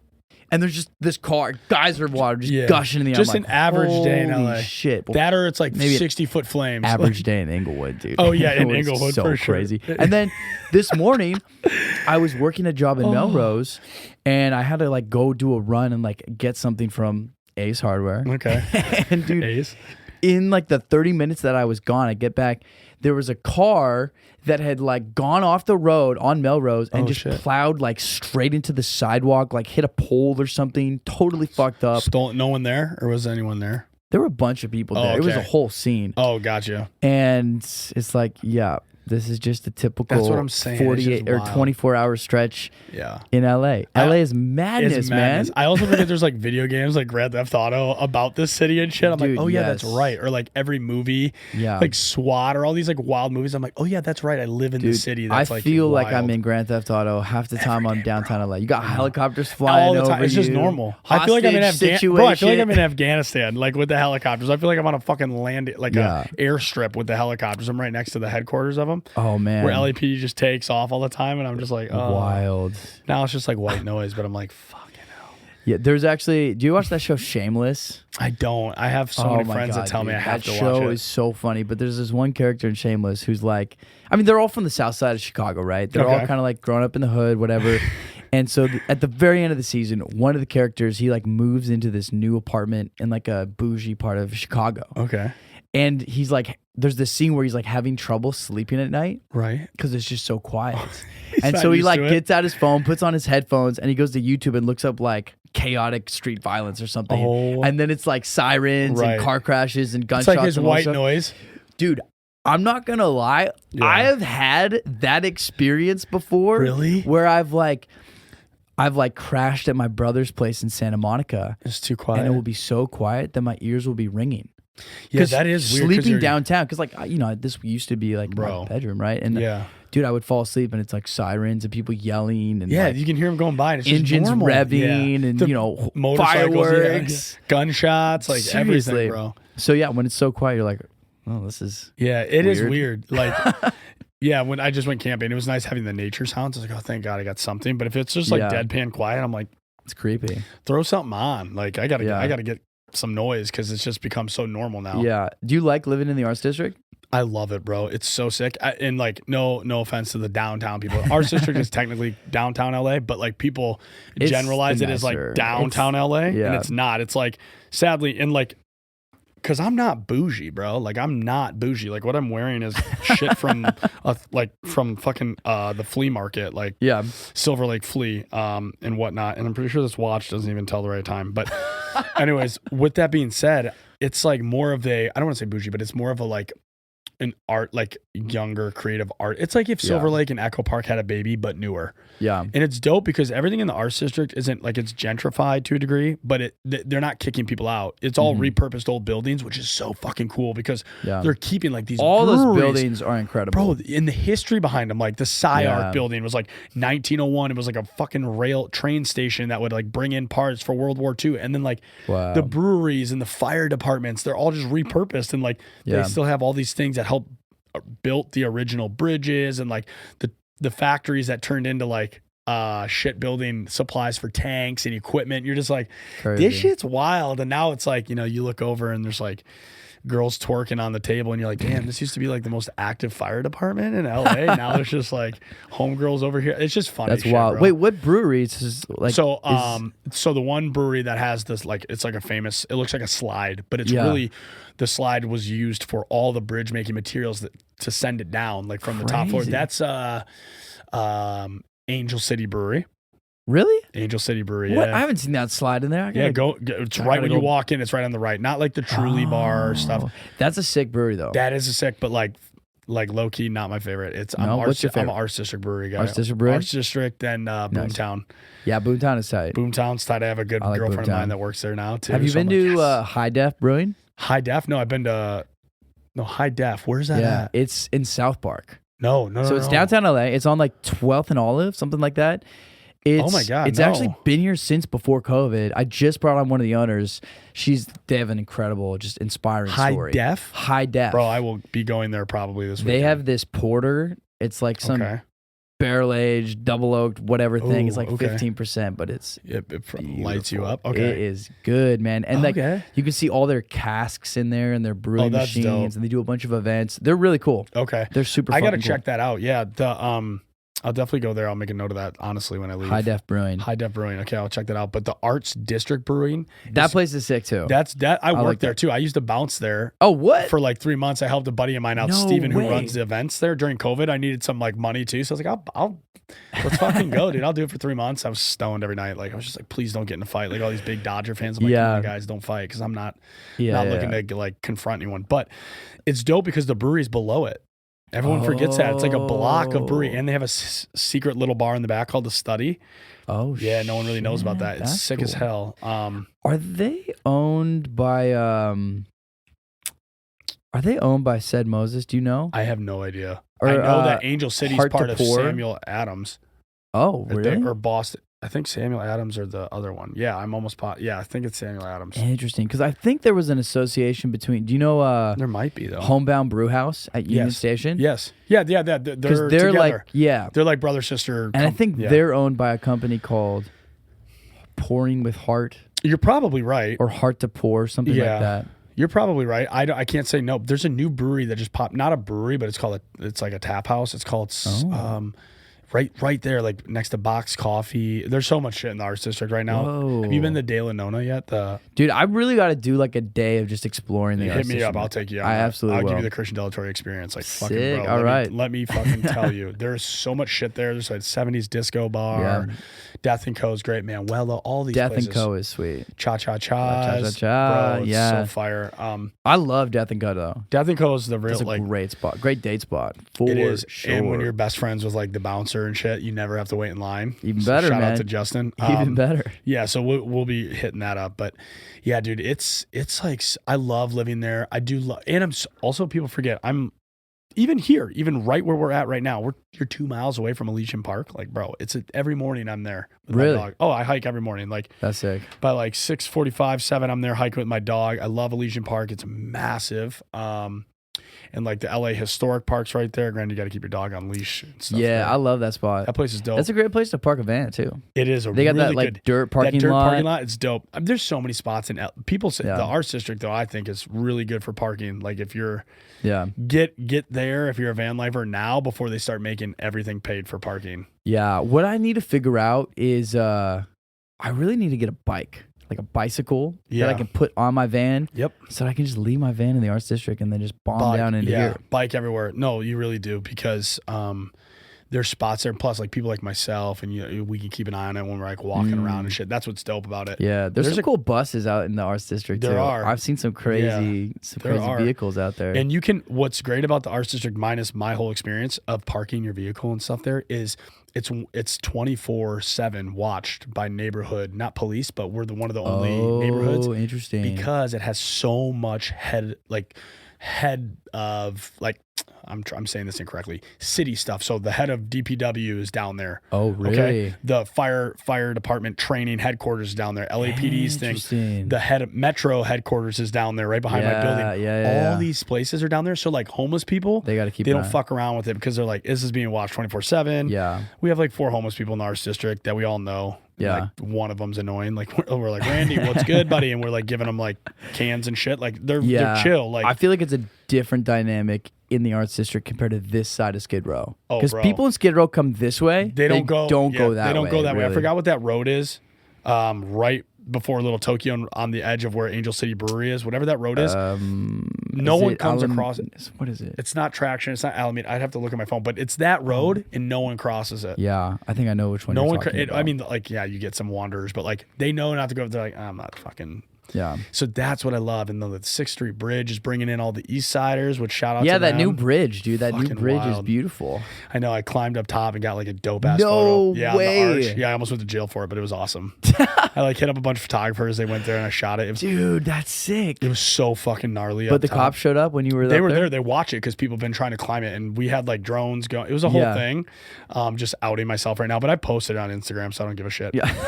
But what's funny is you get all these people that comment on it, like, this is why we can't have nice shit. Like Europe, whatever, all these like fucking, stupid like white people that never leave their houses and like live out in the suburbs or whatever in Pasadena. They would comment all this shit on it. And then I know one of the like architects and designers behind the bridge. Oh, no way. And he was like, bro, you want to see something funny? And he showed me the plans. They had plans and they still are to have the arches that you go up. You're going to have people be able to walk up there and like take photos. Way. And I'm like, I'm just up there without the handrails. Y'all don't even know that this is, hilarious. it's this whole thing. But you gotta live a little. You gotta live a little. That bridge is so fucking dope though. When they first opened it up, me and one of my friends, we drove out just to drive on the bridge. Yeah. And then we like went back and forth on it, listening to a different song. That's sick. You like broke it in. I wasn't here and I wanted to do that with the van. Like I wanted to drive across and be like, I have now, but like that's sick. I think it's so many people were doing that. Well, I think they even shut it down or something briefly because so many people came. They had to shut it down because people were chill. Yeah, and they were like, dude, the street people took it over, like the street meetups and all that shit. But every weekend now, it's sick because like I'll run it or I'll go walk there and shit. Or if I'm like on a date, we'll go with Sunset. Yeah. You go over the bridge. Bro, everyone's just posted up drinking beer. No cops give a fuck. Like I get the traffic doesn't stop. Cops don't give a fuck in LA, period. They can't. They don't. They don't have the time. No. They don't have enough people. No, they don't have enough people. And they got some bigger fish to fry. Yeah, so. And even those fish, they can't really fry. Like people are just, it's dicey, man. It's a gnarly situation in LA. It is. When it comes to that kind of stuff. Oh, bro, it's so gnarly. Like I'm just like, oh man. I don't know. I'm so, like, as I said earlier, I'm so glad I don't have to make any decisions. I just vote.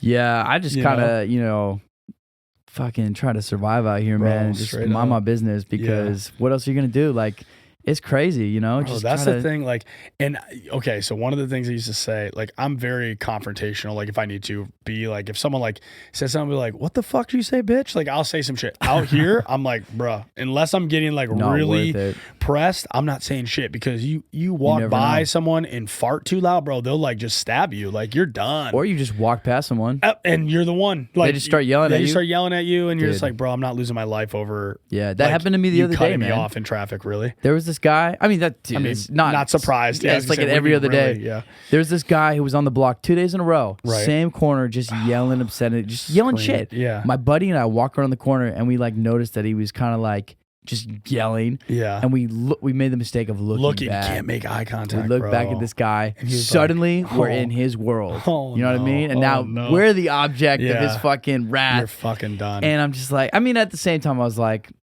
my apartment's literally right there, and this guy is in the rear view, like, you know, whatever. But it's just unnerving, because it's like, you just don't know. Also, like, people that are drugged out here are just like, something just happened. Maybe they just lost it. Like, you could be sadly, the bad end of them having a freak out, and it's more than just yelling. And that's what's scary here, is like, you can get confronted so quickly, and like shit can just go from 0 to 100, which is like sketchy. But I also love that risk. Yeah, I don't mind. Fuck well, it's dope. You're in the right place then. Yeah, I'm like, all right, keeps me on my toes. Probably hence why I have like PTSD. It's probably from LA. It's not even from Afghanistan. The guy that I brought on who had deployed in Fallujah, he was like, dude, because he was a cop downtown LA. And he's like, dude, this is almost fucking worse, than what I was in Iraq. I bet it was. I bet it is now. Damn. And ultimately, he quit. He was like, this is just... Yeah, he had to get out, Well, he had a lot of PTSD that really messed him up. And he had worked through that. But then being a cop, he was like, I can't keep doing this, because it's going to destroy my mental health. Yeah. He's like, the morale is just so low. And the stuff that we're having to deal with is just so terrible that he's like, it's not good for me. Yeah, no, forget that. Like, shout out to the boys in blue, men and women in blue, that are doing their job correctly. But like, I do not envy what they're doing. Dude, I do not envy that at all. No. Is downtown the only place you've lived in LA? Yeah, I've only lived in the Arts District. Crazy. But I mean, like, I used to work like on the west side, so I would like take the van out there, and I would just stay out there for like a week and like work. Yeah, even with my apartment here. Where would you crash in the right behind Abbot Kinney on those streets that are free parking? Yeah, just the neighborhoods right there. Dude, I love Abbot Kinney. I do too. And the good thing about your van is it's small enough that it doesn't. You're allowed to stay overnight. I'm allowed to stay overnight. Mine's too big. It's too tall. But you know what's wild though? Mine is too tall too, but no one. Really?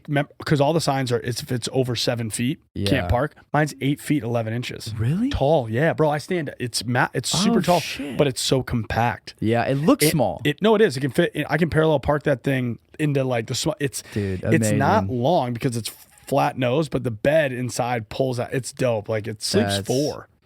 What? 2 up top. I'll show you some 2 at the bottom. No way. Yeah, that's crazy. That's so sick. It's insane. Like, it's actually very spacious when you like, it's just you and another person. And I don't have my massive dog with me, but even so, it's like for the guy who owned it, two owners before me, he was a professional rock climber. I don't know his name. But he lived out of it for 5 years, and it's actually it's rhino line the whole outside.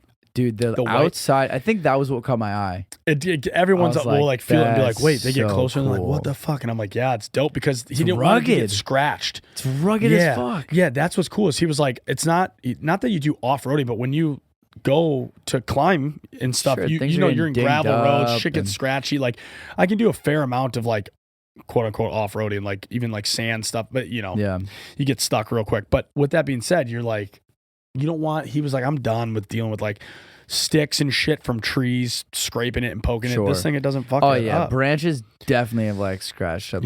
I'm not really too phased about that. No. I mean, but still, like, it's just annoying when you hear the yeah, I'm like, you hear this, I'm like, damn it, Christian, like, why didn't I check the clearance? I'm like, fuck. Yeah, I took my ACs off my RV once on a place in Florida, like, just ripped both of them off. I was like, oh, fuck.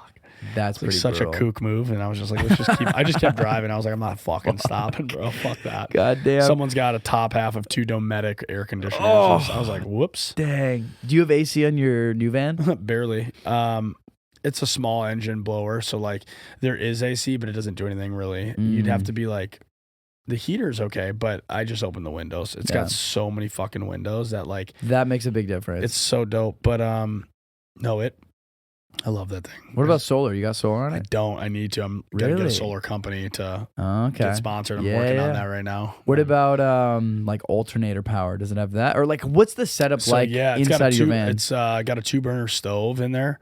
Like in there with a sink. I have a little like Coleman like pisser that I don't really need, but I use it for like if I have like inclement weather where like I can't go out, even when it's raining, bro. I just open the side door and piss out the side, like depending on where I'm at. I don't give a shit. Or I'll bottle pee or something like that. Like it didn't have to. I don't care. It's easier as a guy. It's so fucking easy. It's right? way easier. But I got a toilet in mine. Okay, I never use it. Yeah, I don't either. It's like just because I'd rather not deal with it. Same, and I'm not pouring the shit. So it's when I have like girls with me or family visiting or people that like aren't like really into like getting out and taking a squat or some shit, like, you know what I mean? Yeah. Otherwise, I've never let anyone shit in it, nor will I, unless it's an emergency. That's gotta be like and even then, I think if it's like, it's gotta be, bro, I literally can just open the side door and hold on to the end and shit out the side. I've done that so many times. Like, I don't give a fuck. I don't care. Like, I'll just run outside and like, I was in the army. I could care less. Yeah. But no, it's dope. It's got a good setup. It's got the thing up top, like I'll show you sometime. It slides. It's actually a 6 setup. The bucket seats, they turn around, gives you more space. That's tight. It's got a swivel. Is it electric or is it propane? Propane. Dude, but right now, propane's is dope. But I gotta like just recently, like it worked. Right now, they're not igniting. I'm like, it's always something, bro. Like, dang. It's an 84 though, so whatever. Like, it's probably just like the pilot or some bullshit, like something easy. So I'm not too worried about it, but it's just like inconvenient because I had to bring a smaller camping stove on this last trip, which is whatever. It doesn't matter, but it's so nice to cook in there, bro. I love cooking in my van. I cook in it twice a day. Dude, it's the best. Yeah. And then like it has the bench seat that turns into the bed. Like it has a swivel thing that comes out. There's so much room in that Westfalia. It's wild. I'll show you. It's I'm excited weird, for the tour, man. Yeah, likewise. I got to see your setup too. Yeah, man. Dude, Westfalias are tight. They are. It's cool that like that was the thing. Like people like really like toured out of that shit, like bands and stuff. Like that was like, just think of like the caravans of those going around like in the 70s, the buses and shit. Yeah, man. Oh my God. And then the Eurovan, I think it tapered off sometime in the 2000s. Westfalia just VW stopped. Yeah. Because it was all imported, right? I guess from Germany. I think so. Yeah, I think it has to have been. Or I guess like there's Volkswagen. I don't even know. Is there Volkswagen manufacturers here in the U.S.? Right? I feel like there's so many VW vehicles. I don't know. I'm not too sure. I don't know enough about it. Yeah. Would you ever want to do a different like van build? Like different style of van? Yeah, or like Sprinter for sure. Sprinter or I think technically the Fords have the most headroom. Oh, really? I think so. There's like, Ford, and then the Dodges have the widest. Yeah, I think Mercedes is like the most like reliable and like. Dude, I love my Benz, man. Yeah, well, the Benz is like gold, but Mercedes too is also the easiest to like. I want to say like, not like take care of, but like there's a Mercedes dealership everywhere. Yeah, right. It is pretty easy to take care of. At least so far. Like I got mine brand new, 2021. Oh damn. Okay. And so that's nice. Last year was the first time I brought it in for its like yearly service. Okay. And then this summer I'll do that again, and I don't have to worry about shit. No, that's dope. Yeah, I want to upgrade to a Sprinter like type. Mm-hmm. Like I love Frank though, so like I probably won't get rid of him. That's the hard part. Like if I have kids, I want to give Frank like that. The thing is so special.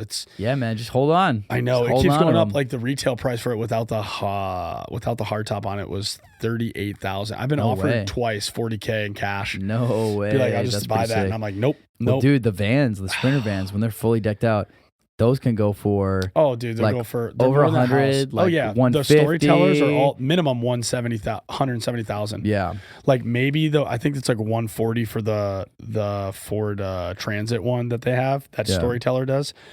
But their shit is like another level of decked out. But it's really a home. Like it is. Oh man, it is, dude. When I'm in there, it's my cabin, dude. It's like my tiny little. And sometimes too, like I'll actually just be so in it that I'm just completely unaware of like whatever was outside. Yeah. You know, I'm just I'm just chilling in my house. Yeah, Like, that's what I'm saying. It's so amazing. fucking sick. Yeah. But no, it's a vibe. But yeah, we'll see. We'll see how it shapes up and stuff like that. Ideally is to get bigger in the travel, adventure, content creating, explorer field, and then like working with bigger brands to get those vehicles comped, bro. Yeah. Get like Mercedes to be like, yo, we'll give you this to do that. You know what I'm saying? Like partnering with them. And it's like, absolutely. If I'm you can manifesting do that, it. Yeah, it's gonna happen. Like I'm not gonna do it. It's just like putting in the time to get that. Right. Waiting for the right opportunity. Exactly. And so we're getting there. We're trying, and that's sick. Things like that. But man, so right now you kind of have this balance of like you have an apartment, you have the van, but you do Airbnb your apartment. Is that what you do when you're? I illegally sublease it out to people when I'm van lifing. So like when I was filming Traitors for a couple months, I just had a good friend of mine who lives in that building vet the people, and then they just so it's fully furnished. Like you just get what I get, which is all decked out. So I would say like, is it like short term, like 1 day, 2 nights? Like no, it's it'd be short term. So it'd be like, hey, I'm gonna go on a road trip for a month. If you need a place for a month, I'll put it on Facebook Marketplace or something. Okay, Or if I'm like, I'm gone, I'm going to go out of the country, or I'm going to be road tripping for like, I did like during COVID, I was gone probably for like 6 months out of the year, like traveling. And so I just rented it out. Yeah. Which is great because it just pays the rent. And then like, as an actor, I just tell my leasing office, I'm like, oh, I have like plant watchers coming in, or I have my manager taking care of my place, or whoever, my best friend. So whatever. So stupid here in LA with some of that shit, but yep, I just rent it out. So it's like, if I'm sick of acting or I want to get out and I want to go travel, I just fuck off and do that and get paid to go travel. And it's like so fucking fun to just rent the place out. That's sweet, man. And then when you say get paid, you're doing like partnerships. Yeah, so like with different brands. So for like a creating cold content. brew company being like, yeah, man, like we'll pay you whatever the contract is. This is what we need on deliverables. So I'll set up certain like brands that I want to work with. And now I'm trying to get into bigger brands for like long term. Like brands will do like Prana and stuff. They'll be like, hey, we want you, we'll pay you this. It's for the year. And then it's like, okay. So if you get like 3 or 4 brands like that, or one big fucking brand that's like, hey, we're going full time, one-stop shop for you. It's your hiking gear, it's your climbing, running, whatever.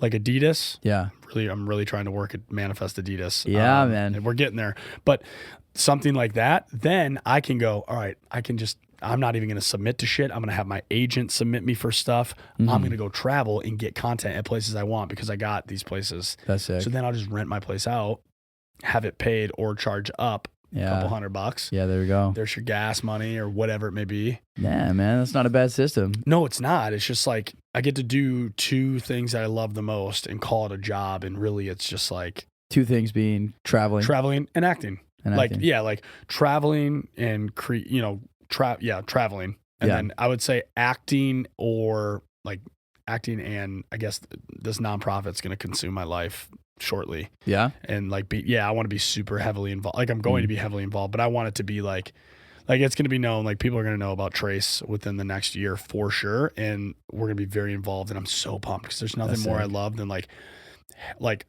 helping others, making people feel good about something. And I'm so good at bringing people together, like community.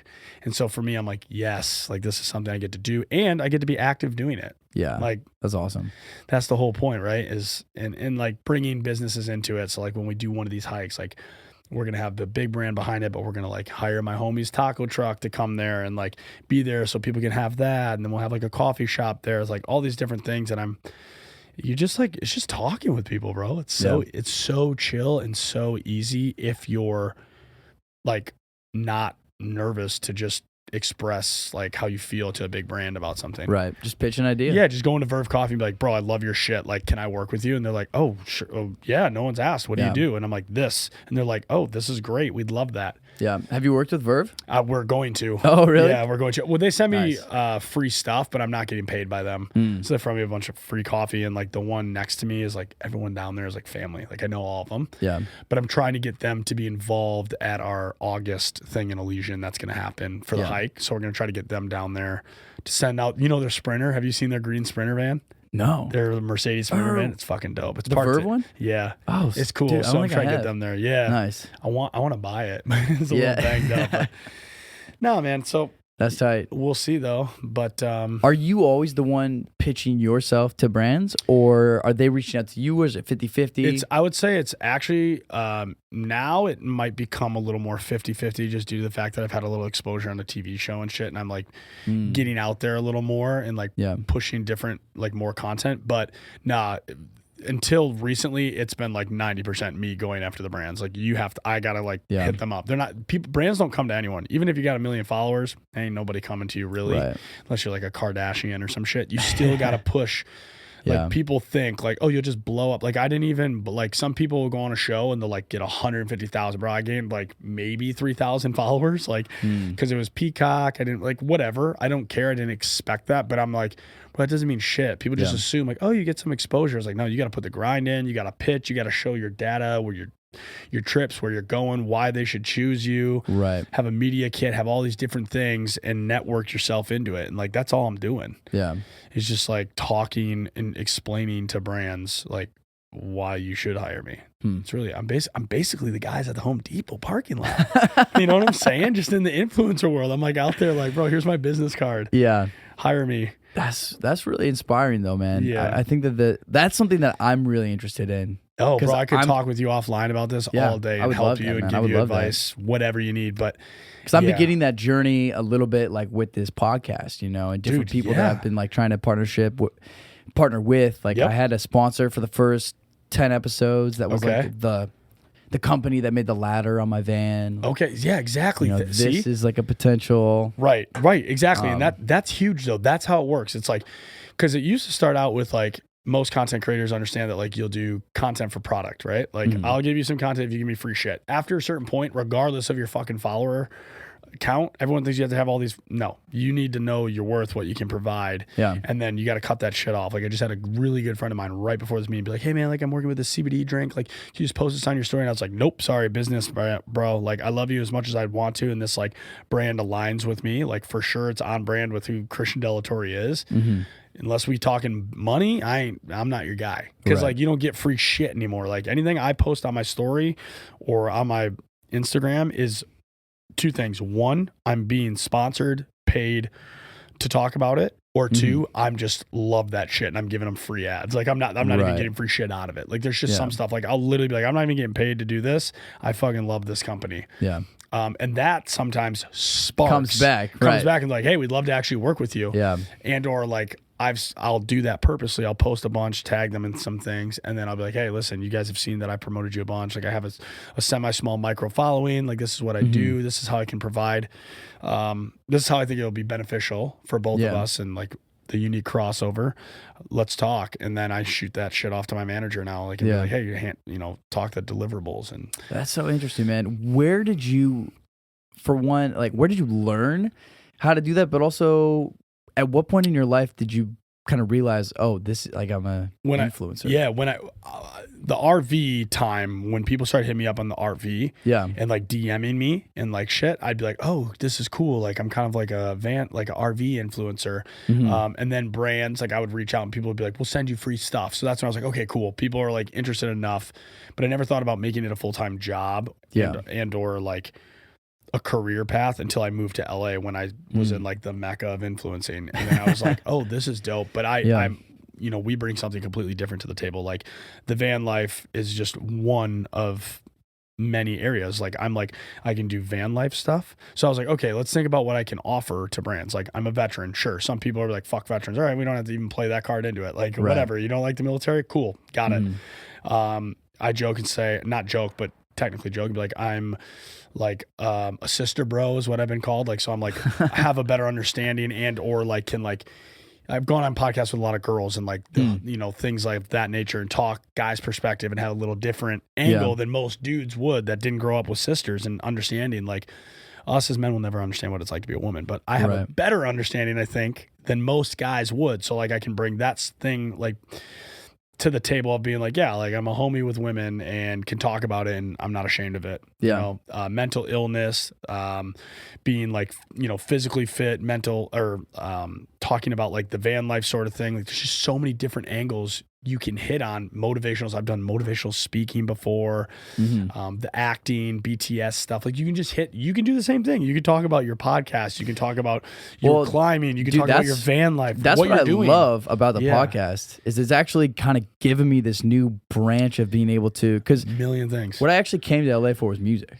Oh, really? Yeah. Are you a musician? I'm a singer-songwriter. No shit. Okay. But I definitely I think that I was running into this, I was hitting a wall a little bit in terms of content and social media where I wasn't maybe sure. I think I wasn't feeling it. I was just in a weird place, but also too, I think I felt like I didn't have enough stuff to show. When I started the podcast, suddenly it changed because I was like, oh man, there's actually all these new different avenues for ways to create content, for the topics and the types of discussions that I'm having.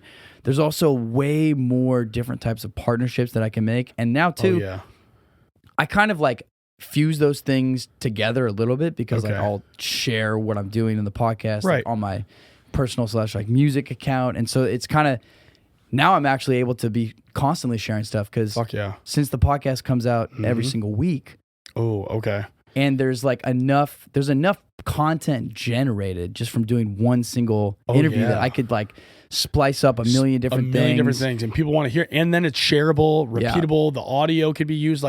Bro, I always tell people when it comes to content creating or acting, I'm like, there's a space for everyone. Just fucking take your phone out and start recording. That's why I'm starting a podcast. There's a podcast platform. Dude, even just a couple of days ago. So my buddy, we're partners in this space together. Yes. And you haven't met him yet, but you might meet him. He might be out there right now. Okay. We've been just kind of experimenting around with different content stuff, trying to help him find his path a little bit. Right. And we were just eating pizza before going to a concert, and he was just talking about some kind of political social issue, and I was like, dude, let's say that again. I'm gonna record you. Yeah. So I fucking pull up my phone, just record this quick 30-second thing, and it's the most casual video ever. He's just sitting outside of a pizza place, just waxing politically, philosophically about just a situation that he saw outside of a Whole Foods the other day. Okay.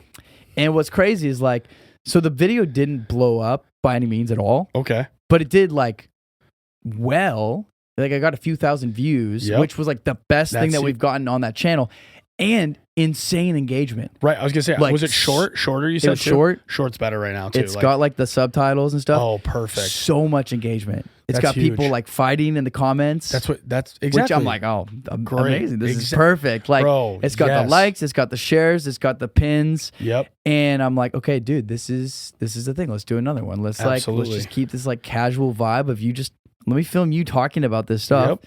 And it's the easiest thing in the world to make. Bro, that's what I'm saying. It's when you first thought what your comment was of I just don't think I have, what were you saying? Enough to share? Yeah. Yeah, it's a weird place because you might start this podcast when you did or whatever, and 2 people might listen a week, but it's bro, it doesn't fucking matter. Just create. It's gonna happen.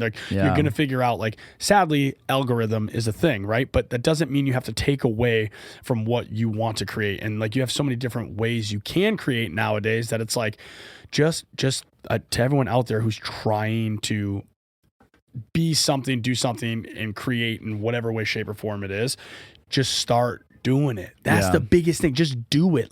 Just actually record on your cell phone. Just fucking do a voice memo and put it up. Who gives a shit? Get a YouTube channel, throw something up. If you don't know how to edit, you don't know how to edit. Fuck it. That might make it even funnier. Who cares? Yeah. Just get it out there. Get it out there. Don't even think about it and just do another one. Yeah, just do another one. And then as it gets going, you'll find out your identity of how it's going to look and things like that. But just coming in, podcasting is such a unique way to just meet people, create, discover things, educate others, get deep about. I mean, it's great, dude. Yeah, I think podcasting is lit. I love it, Joe man. Rogan for putting it on, but dude, it is crazy how much of because I mean he's been doing it for He started it, honestly. a long time. Yeah, he talks about all the time how Very he was long like, time. people are like, what is this shit? Why am I doing this? He's like, I just Yeah. talk. Like, I'm just recording it. Dude, I remember when podcasts first came out. Mm-hmm. Because I remember when iTunes first came out. Yeah. You know, like we're the same Yeah. age. Like Yeah. I iTunes was had the big. iPod Shuffle Yep. that looked like a flash drive. Yes. And same. like a remote. Yeah, like it was just this little thing. And Yeah. oh my God, bro. And so I remember iTunes came out and I would just like search in like the database. Like they used to list every single artist, and that would be how I found music. I know, isn't that wild? And then eventually they started doing podcasts. Yep. And I was like, what is podcast? And it was like, it was free. So that was like Yep, that was intriguing. that was the it's thing like, that caught you. You're oh, like, you don't have to this pay is for dope. this? Yeah. But it was kind of lame at that time. It was like, there was nothing. Yeah, it was like, I was in high school.